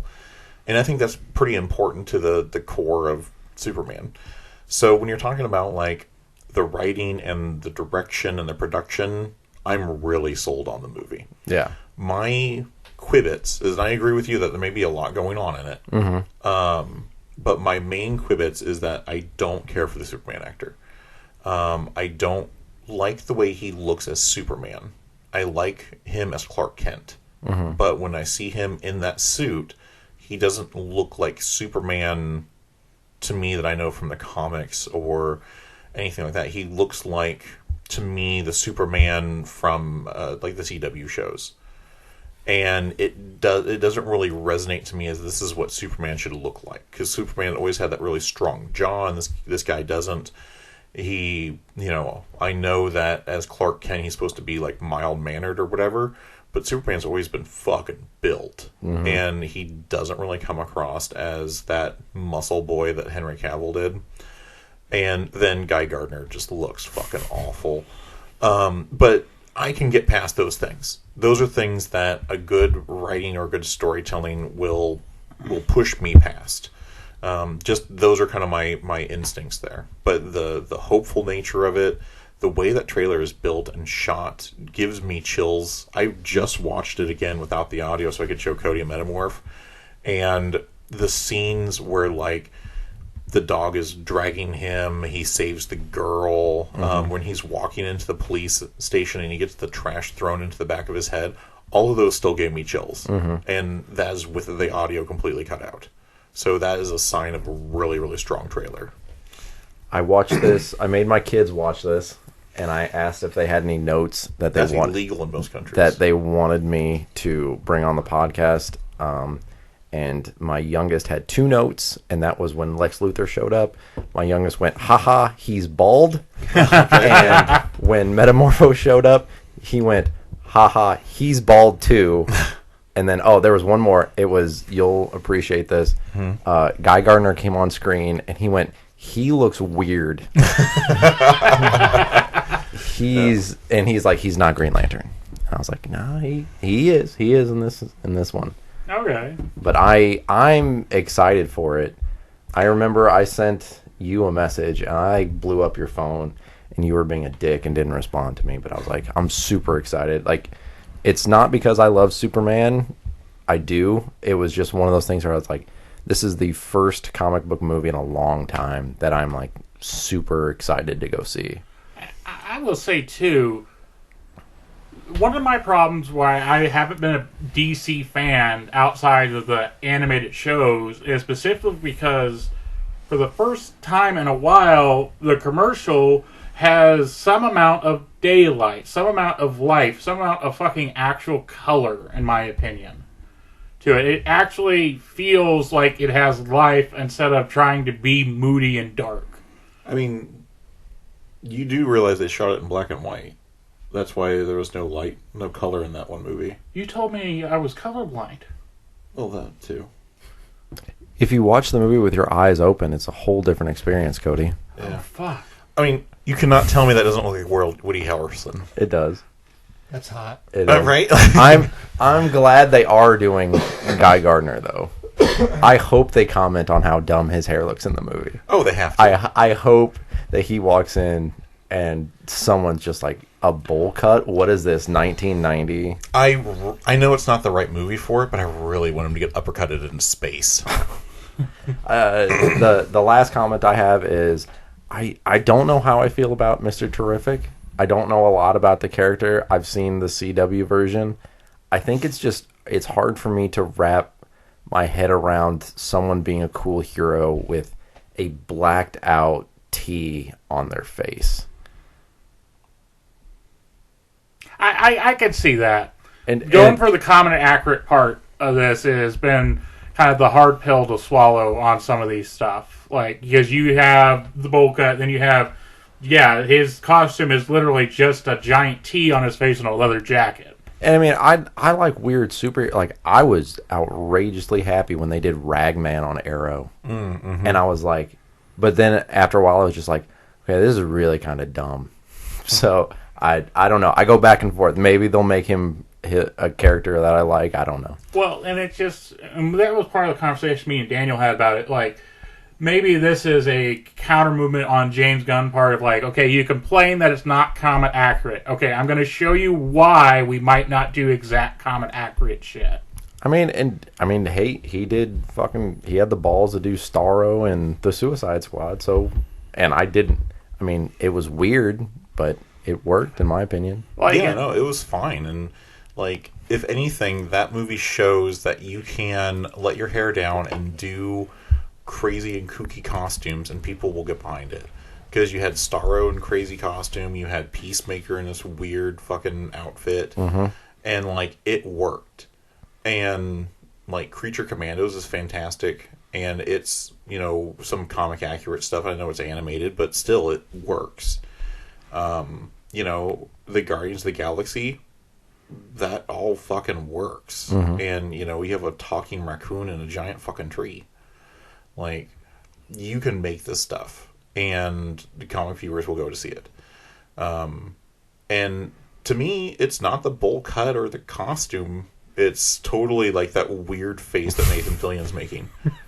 So it's his, do I look sexy? I don't know what the fuck that face is, but it's kind of like, or that prosthetic Owen Wilson nose they have on him. I think he's trying to, like, because I think they're in like a Stag Industries building, and like there's all those people around. I think he's like, I hope that he like is making like a giant green middle finger, and like that's just like the face that he's making, like a fuck you type thing. But maybe that's what that is. I could be wrong. I'm hoping that they have the balls to do, because I don't want to see just like a bunch of like random like beams like shooting out of the ring. You like, want classic weird ass constructs. Yeah. Like, somebody's fallen from orbit. Baseball glove. Yeah. Yeah, I mean, if they're doing comic accurate Green Lantern costume, they've got to do the powers that way too, Yeah, Are you awake over there? I'm just listening, taking it all in. Do you have an opinion? Nah. He fucking hates Superman. I do. I Okay. dislike Superman. I mean, I do too, but this movie has potential. I wonder if they killed off Ma Kent instead of Pa Kent this time. Maybe. Or if they're going to kill off Pa Kent too. As long as they don't do it the same way they did in Man of Steel. That was such a stupid fucking way for Pa Kent to die. Oh, I still... Go under the overpass where no one should go. Yeah, and then no, don't use your powers, let me die, and Superman goes, okay. No fucking that. way. Yeah, like, that is fucking... okay. Sorry. Not happening. Sorry. Let's move on. Fantastic Four. Okay. I was hooked just from the little part where it's like it reminded me of like the movie theater where it shows like the kind of the screen pulling back. I'm really digging like the alternate retro futuristic 1950s 60s. Reminds me of Magic Kingdom Tomorrowland. Yes. It makes me think of the Carousel of Progress. What they thought the future looked like in the 60s. I like the way the Thing looks, but the most important part about the Thing that I like is like when he like claps his hand, like you hear like the rock like hitting each other. Like the subtle sound effects like that. So from what I got of the trailer so far, one thing I'm liking too is looks like they might shortcut the origin a little bit, because there's dialogue saying like the first time we went up there, all this happened. So I'm thinking they're going to do like a montage. Well, no, sort of. They're already at this point. Right. The movie takes place with them already established as right. superheroes, and then we see it in flashback. Right. So I like that aspect of it. So we don't have to do the 2004 one again, or the whatever one again. Yeah, we only need to see so many origins of these characters, I mean, especially when the origin is the same. Yeah. Right. So straight up stuff that we have seen. Apparently, we have Galactus confirmed. Oh, we yeah, have Silver Surfer yeah. confirmed. He's in the trailer, yeah. It's the female Silver Surfer. I like that they're doing the giant headed Galactus, the comic book Galactus. I will say this: I did not hate the devouring space cloud Galactus. Yeah, that was. I think that Galactus fit that universe that was set in. I didn't like how he was this impending doom coming, and then like 2 minutes later, it's like, oh, and he's gone. No, I didn't like that, but I feel like in that universe, that version of Galactus fit. I feel like in this universe, this one fits. No, and I 100% agree with you. The Devouring Swarm Galactus came from like Ultimate Comics, and which was getting big at the time that movie came out. So that's kind of why it explains that. And isn't it also like Galactus can be seen as different, like different people view Galactus as different things? Yeah, because on Earth, the only reason Galactus looks like he has a human face is because we are human. If he went to a fucking zebra planet, it looked like a zebra Galactus. Yeah, Skrull see him as a Skrull, Kree see him as a Kree. Okay, yeah, it's like what your brain can comprehend. Yes. I think the movie is going to do really good. Like I said, I like the retro futuristic, this is what people thought, I'm assuming that that's the Fantastic car that's kind of weaving in and out of traffic, maybe. It kind of looks like doesn't it kind of look like the prototype car that they used? The Futura? That they used to make the Batmobile? Yeah, except the fins come out more on the front and like the engine compartment sunk back in. Oh, okay. But yeah, I mean it looks really cool. I don't know if this. I'm assuming this isn't set in the main Marvel continuity universe. Yeah, my thought is that this is an alternate universe, and my theory is Fantastic Four are going to lose. That Galactus comes to Earth and Galactus wins, and the Fantastic Four escape through the multiverse. Well, on Richard's board, he's got like black holes and wormholes. Yeah, I saw a video where someone said that that they think that like you said, that Galactus is going to come, they're going to lose, and then this Reed Richards is going to form the Council of Reeds. And they said something about they wanted Miles Teller, Reed Richards, to become like I think it's the Maker, the evil version of Reed Richards. Mm-hmm. But I don't know. I don't remember seeing. I think Reed Richards is the only one that doesn't use his powers in that. He's the only one. And I don't know. I mean, I'm assuming that because they've got that giant blackboard. There's going to be a scene where he's super stretching, writing on the blackboard, but I don't know. I like the robot where he's got the kind of like the reel to reel eyes going on. Robbie. Yeah. I'm excited for it. I think it looks really good. I think it looks good too. I can't wait to see it. I'm excited to see what kind of the potential of it is.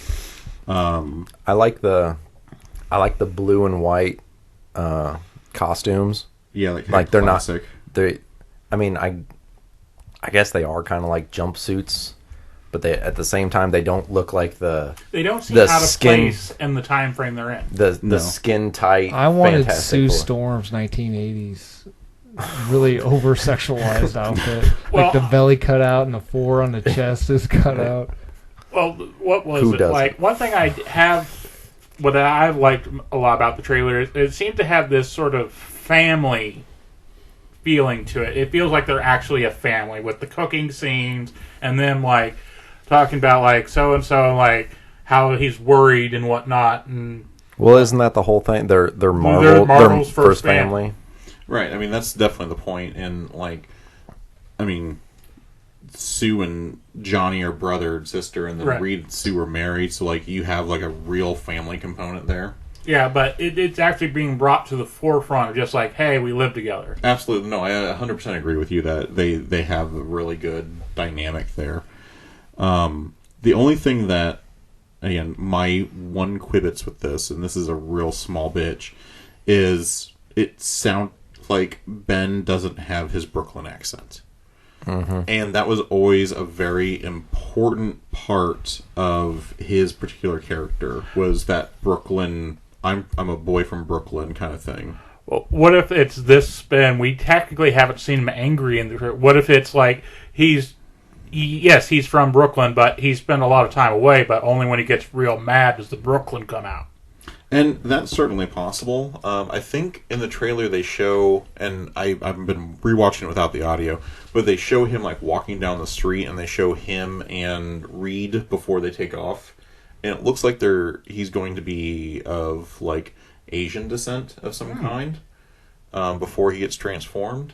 So like they may just be doing away with the whole Brooklyn thing entirely. And I've got the chalkboard scene queued up, and yeah, right above his hand there is a wormhole, black hole kind of thing looking right above where his hand with the chalkboard is. Yep. At the same time, I don't know if I would want them to just erase. I mean, just because I'm fascinated by the universe that this is set in right now, I wouldn't want it to be a one-shot, Galactus comes and wins type of thing. That's fair. But you need to make Marvel needs to learn from their mistakes, and Galactus needs to be an actual threat, not just he's a threat in the comic books, but in the movies he's one and done, and they fucking wipe him out. What if that Galactus is the threat, but he's like, I'm trying to think of how to word it. It's not like a two-part, but like Galactus arriving, or I guess that scene where like you see the silhouette of Galactus, like that's the end of the movie. No, I'd hate that. Oh god, I'd be so mad at that. Yeah, you would hate that. No, show Galactus a threat. Show because not only does Marvel need to build their villains up, they need to actually show the superheroes like struggling. Mm-hmm. Show the like in the beginning. It's good that it's awesome that the Fantastic Four is already established. So show how badass this family is, and then they're gonna face something that it's like fuck. Like you see all of them struggling, and like I mean, don't make them weak, but be like, we've never come up with anything like that. Like Galactus, show how much of a threat Galactus is. Maybe they don't wipe out the world, but it causes the Fantastic Four to like retreat, or like, look, we lost the battle, we need to go, before we lose the war, we need to back up and have a better plan. Make the Fantastic Four a badass, but knock them down. Like in wrestling, you can't have, it gets boring after a while if your face is constantly just knocking everyone out. Have the Fantastic Four get knocked on their ass. That will make Galactus an actual threat. Well, here's another side of that too. Like, Galactus is a force in some Marvel, that he is a needed force in the universe. So what if it is, oh yeah, they beat him, but that's the rub in itself. You're not supposed to defeat Galactus. He's a primal pivot point in a universe.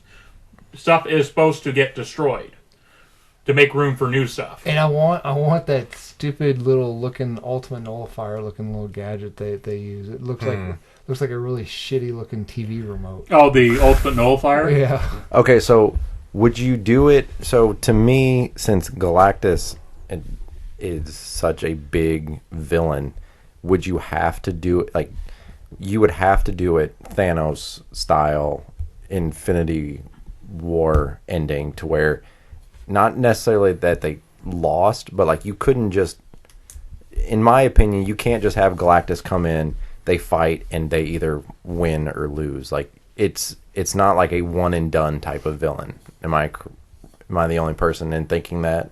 No, like Yeah, I don't think you can do one and done for Galactus. I think like you can't beat Galactus in the first movie, and I would be so disappointed if Galactus shows up and that's where they're like roll credits. Yeah, that would be shitty. Because they've done that with several other villains in the past, and they never paid off.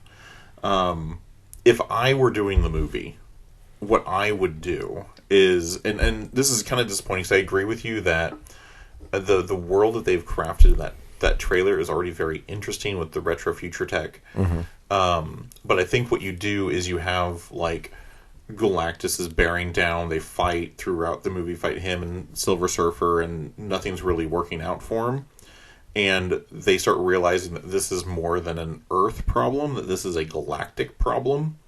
And they have to sacrifice the Earth in order to stop Galactus or something like that.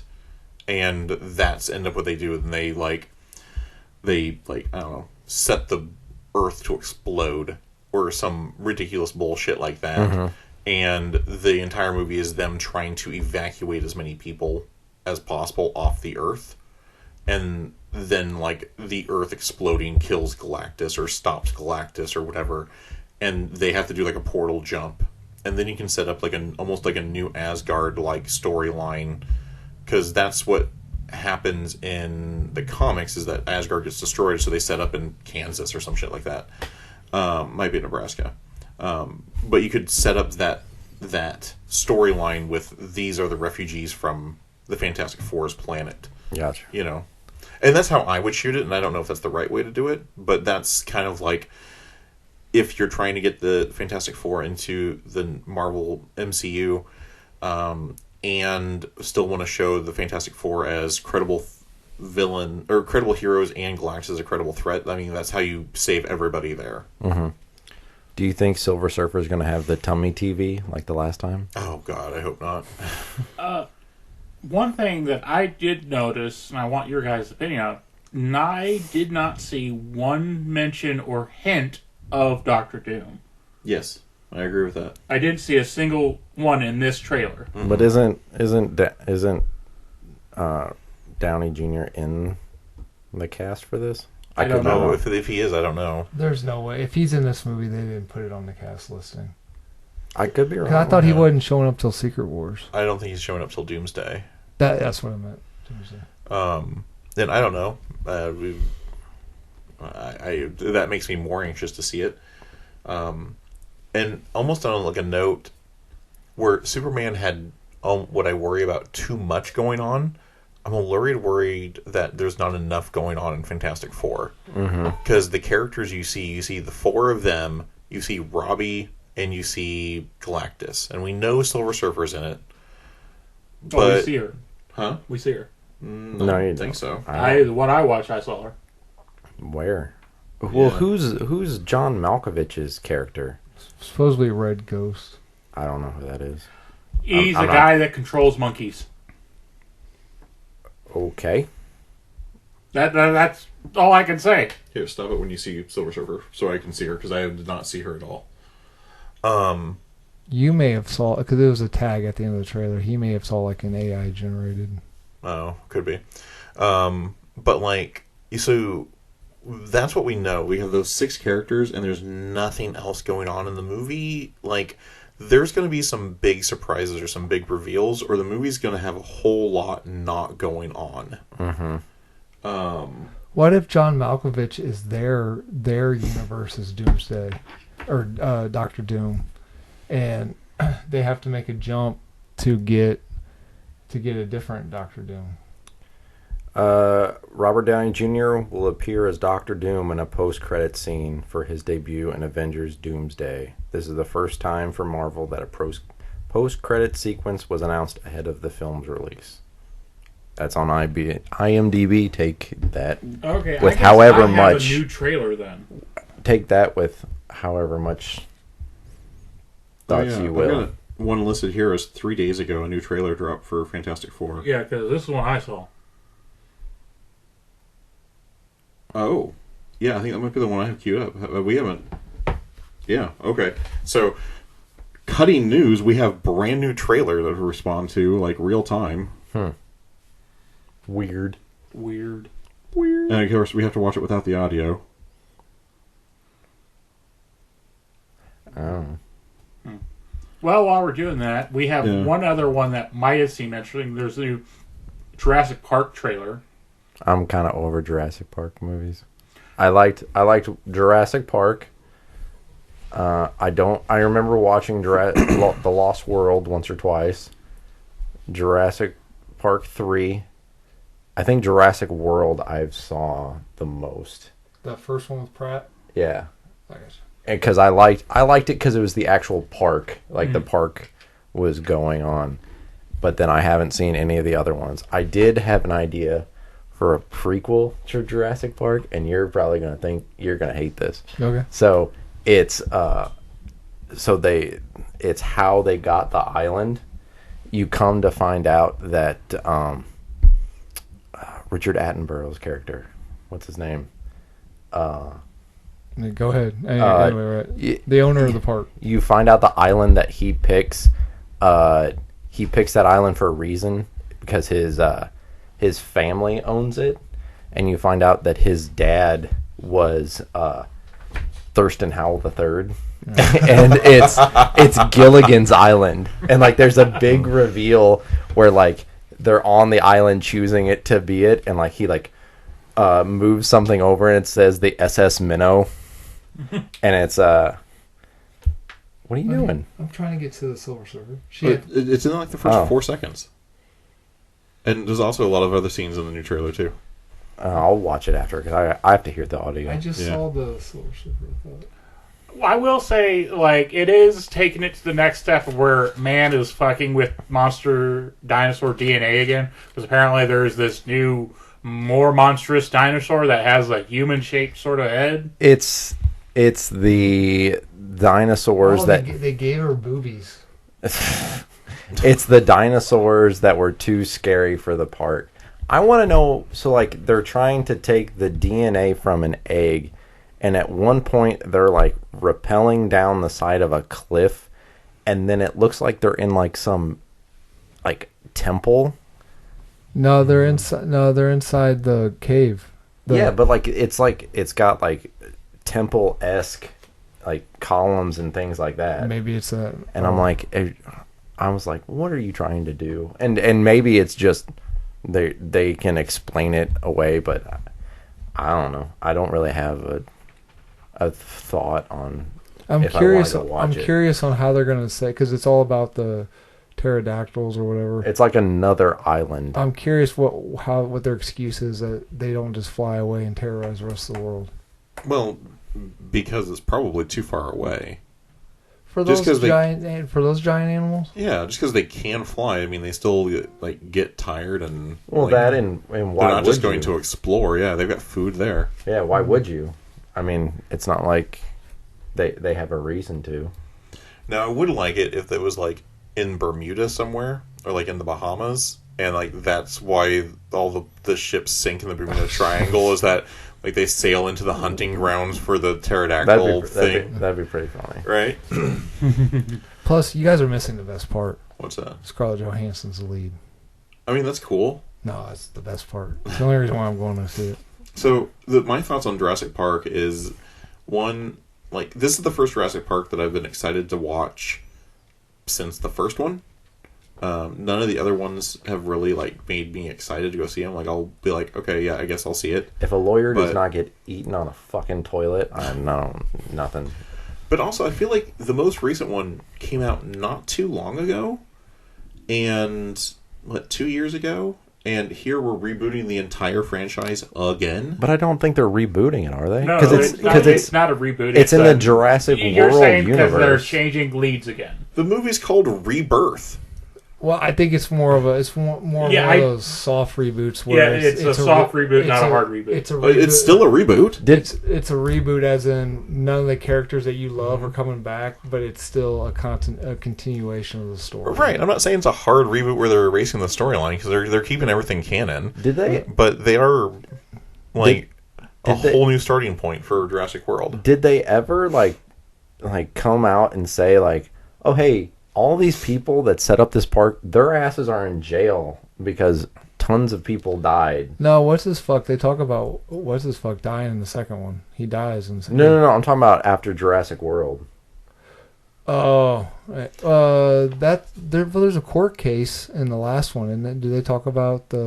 I don't remember. Because like after Jurassic World, like there's like this weird thing, like they go and rescue some. There's like a black market where they're selling Jurassic. Okay, so and then, it is Jurassic World. And then there's like one where like there's the clone of someone's daughter. That's the same one. Yeah. Yeah, So- and then they have the trained raptors with the laser pointer. Yeah. Some freaking raptors, some freaking lasers. Yeah. I mean, like I said, I like Jurassic World.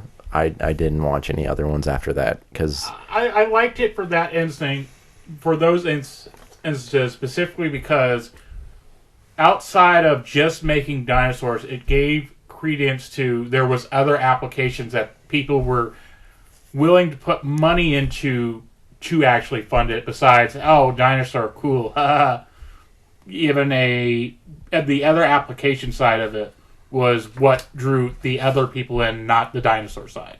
See, I liked the horror-ish element of like a cat and mouse game of like you're trapped on an island. You're not in, civilization where, someone can call up the National Guard to be like, hey, there's dinosaurs running around Florida. They better call someone else besides the National Guard. Nah, Well, National dinosaurs in Florida. That's part of their thing. Oh, okay. Dinosaurs in Florida, I don't think would be a problem because they already got crocodile, and so you're just gonna have a bunch of redneck. Oh boy, we're eating raptor tonight! Woohoo! But you know what I'm saying? Like if they're on an island, like they can't call for help. It's a They did the third one. yeah. Sam Neill called the what's her fuck? Whatever country that was doesn't actually have a military. No, yeah, I think it's like, Costa Rica. got Like they're outside. disbanded. Yeah, like years ago. they don't have an actual military. Because they have our military, so it was our military. So I don't. That's if I want to watch a Jurassic Park movie, that's the type of movie I want to see where it's like you're isolated, you're in their territory, like you're on their playing field. Like I don't want to see a T-Rex running through skyscrapers. If that is, I'll watch Godzilla 1998. I will say, yes, for the horror aspect, you have very valid points. I do not watch Jurassic Park for the horror aspect. I watch it to see dinosaurs. So I kind of don't care what they're doing, but you give me scale and perspective of a real life-size dinosaur, I'm fucking in. So you just like want to see them not doing anything? It's kind of fun to see what they make them do, but it's still just seeing it's. I don't know. I like dinosaurs. I want to see the origin of the pile of shit from the first movie. I want to see what animal leaves that. The Triceratops. Wasn't it? Oh, was it? Yeah.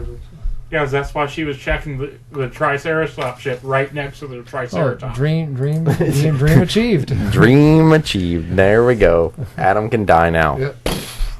All right. We're going on 2 hours. Anything else about Yeah, it's 2020? almost like this should have been 2 episodes. Nah. Yeah. Anything else in 2025? No. I don't know of anything that's really happening. There's a whole bunch of really good horror movies that came out that I can't wait to see. The new Final Destination. That's what I was going to say. Yeah, I saw new- the trailer for that. That looked... there's a reason I don't watch Final Destination Yeah, movies. the new Final Destination. There's a movie out right now called Hard Eyes that looks really good. Yeah. Second season of Castlevania Nocturne came out. I'm curious on how they're going to do the new Scream because new Scream. Well, because the last one they got rid of the why am I blanking? Jack Quaid. No, the chick Dynamite? from all the movies. Jenna Ortega? No, Sydney from, Nev Sweeney? Campbell? from all the movies. Yeah, Nev Campbell. Sydney. Nev Campbell.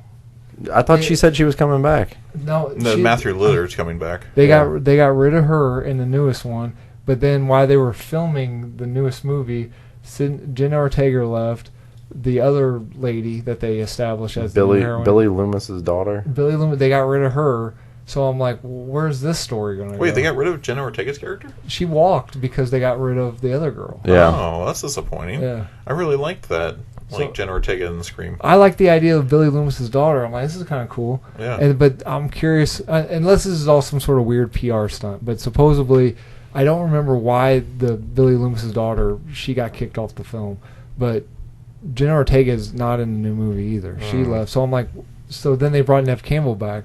And I'm like, you guys are 2 movies into the new trilogy. You guys are like, oh, fuck this. This is like a clusterfuck. McKenna Grace is coming back. Nev Campbell's back, and apparently she has a daughter. Yeah. And I'm curious, I'm curious on what they're going to do with Matthew Lillard. I think they should have brought him back for like the reboot one. I thought his character was well and dead. This dropped a TV on him. I mean, it's a horror movie. I mean, I guess so. But like those all look really good. The new Stranger Chapter 2 is going to be out. Yep, Stranger. Wait, what? The Strangers Chapter 2. Oh, okay. That's not what I was expecting So, you to say. Sorry, I thought you were expecting the new season of Stranger Things. Melissa Barrera will not reprise her role due to statements on social media regarding the Palestinian genocide by Israel. Okay, I knew it was something like that. So yeah, she's gone. And then because of that, I think Jenna Ortega left, or maybe it was unrelated. Scheduling conflicts. Okay, it was unrelated. But Okay. she won't be back either. New Wednesday comes out. Yeah. I'm waiting for Nosferatu, Wolfman, and The Substance to come out. Have you seen Nosferatu 1? Have you seen the first one? Everyone talks about Nosferatu 2, but have you seen Nosferatu 1? I think that's called Shadow of the Vampire, and yes, I have seen that. That's not my joke either. Yeah, I figured it wasn't your fucking joke. Yeah, it was kind of clever, so you Yeah. can tell it wasn't an Adam joke. But yeah, there's a whole bunch of stuff coming out in 2025, especially because I felt like 2024 was kind of a dry year for stuff. Like, Horror movie wise? it's just in general. Oh, okay. But yeah, even in horror movie wise, I felt it was kind of a dry What are you year. talking about? We had, let me go back. I skipped it because we're long, but I'm going to go back. Oh. Alien Romulus? That was fantastic. It was real good. Long Legs? I haven't seen Long Legs. Smile 2? Smile 2 was alright. It was kind of meh. All right. Strangers Chapter 1? I haven't seen that. Okay. I didn't know about it. Don't worry about it. It's Tarot. Terror was god awful. Yes, it was. I agree. That was fucking terrible. Max Triple X Zine. Have you seen it yet? Oh, yes, I have seen that. That also was not good. yeah. It was okay, but it was not what I expected it to be. What about Late Night with the Devil? Have you seen Late Night with the Devil yet? Mm-mm. Oh, that's a good one. Okay, I'll have to look that one up. That's a good one. But yeah, like for 2024 horror movies, like Pope's Exorcist, that was decent. Yeah, okay. And I don't even know if that was 2024. That might have been 2023. Like, Yeah. because I watched it on Netflix in 2024. Yeah, Russell Crowe did like a bunch of weird. He did Pope's Exorcist and The Exorcist or something. Yeah. Yeah, we talked about that, didn't we? Where we Right had back very to back. similar movies back to back. I'll tell you one movie that a lot of people probably slept on is The Conclave. I haven't heard it. It is on Peacock or Paramount, and it is about the Pope dying, and all the cardinals get put into a conclave to elect a new pope. I've seen the trailer for it. It is real good. Isn't it Ray Fiennes in that? It's a horror movie? Maybe. No, it's not a horror movie. It's just a movie in general. It's a drama. Oh, I got you. But it's one of those things that, like, they get all of the cardinals together. Yeah, it's the same guy who does the chef and menu is the main Yes, cardinal. Ray Fiennes. Okay. And they get And all, the Tooch. Sorry. Stanley Tucci. Yes, I think he's in it too. But they get all the cardinals together, and about the time, like, there's a whole bunch of, like, political, social drama about who the next cardinal's going to be. So like Ozzie Smith, Mark McGuire. You're not even any recent Cardinals. Give me a minute. You're not even like, I don't even think Cardinals from this century. Albert Pujols? Was that? Is that Oh, yeah, there you go. Okay. All right. Yeah. Pujols. Ozzie Smith. Yeah, but anytime they select it, they're on the cusp of selecting a new pope. Some controversy comes out about that cardinal, and they're like, "Well, you can't be pope." And eventually, they elect a pope, and there's like the main character finds out the controversy of the pope after the election this time instead of before, and he goes, "You know what? Fuck it." He'll die soon anyway. And it's a fantastic twist. I don't want to spoil it for anyone who wants to see it, but I really, really enjoyed Conclave. Check it out.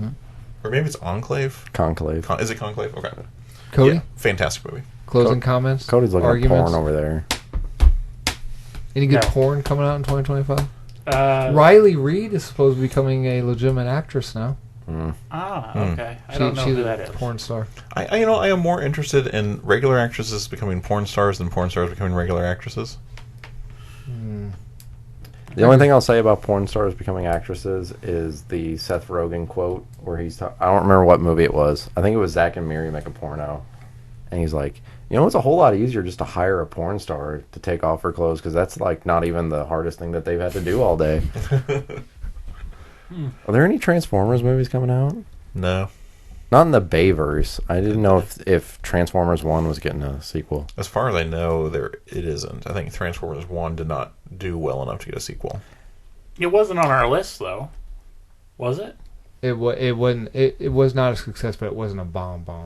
Yeah, Gotcha. it was right there in the middle. I think the problem was they made it sound like it was like a really big kids movie. Mm-hmm. And I mean, while it was, my kids enjoyed it. It was It was a lot of plot for a child. yeah. Well, and that's kind of the thing is that they've changed what that movie was supposed to be several times. Because when they first announced it, they said it's going to be a new Generation 1 Transformers movie for the first time in 30 years. And I'm like, cool, G1 stuff. And then the more it came out, I'm like, this is not G1. And then they've come out and said, well, it's not G1. I was like, well, no shit, it's not G1. But you said it was when it first came out. And then That's kind of what Smith did with He-Man. This is a sequel to the original He-Man. No, it's not. No.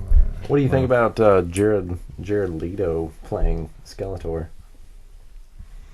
How is he going to fuck up another role? it's Skeleton. I mean, he's a horrible person, so I guess I don't know. Man. Idris Elba as Man-at-Arms. That'd be cool. Oh, I well, tell what you- is it? So his catchphrase is, it's havoc time. Who legit? You know who he doesn't anymore. He's still pretty big, but you know who in his prime who would have been perfect as Man-at-Arms, had the mustache, the look, and everything. Sean Connery. Al Snow. Ron Jeremy. Oh, Al Snow looked exactly like Man-at-Arms. I can see that. I don't know how well his acting would have been, but he Oh. looked exactly. I think if you buffed him up, and he voiced him already, I think Liam Cunningham could do Man-at-Arms. Who's that? He played Davos in Game of Oh, Thrones. you'd have to. I don't. I'm think, saying you'd have to buff him up, at his age, he wouldn't be able to handle or human growth hormones. you put him in the suit. Because, I mean, you can't tell that he's muscular when he's in the suit. I mean, the suit Yeah, that's true. That's true. is just basically like giant knight body armor. Okay.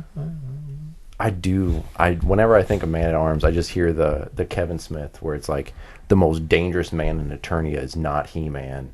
And then it's Man-at-Arms like powering through the water to come save He-Man and Teela's ass. Okay. All right. Well, you've been listening to Damage Control Podcasting. This is the What the Orig. fuck are you giggling at over there? Peace. Peace?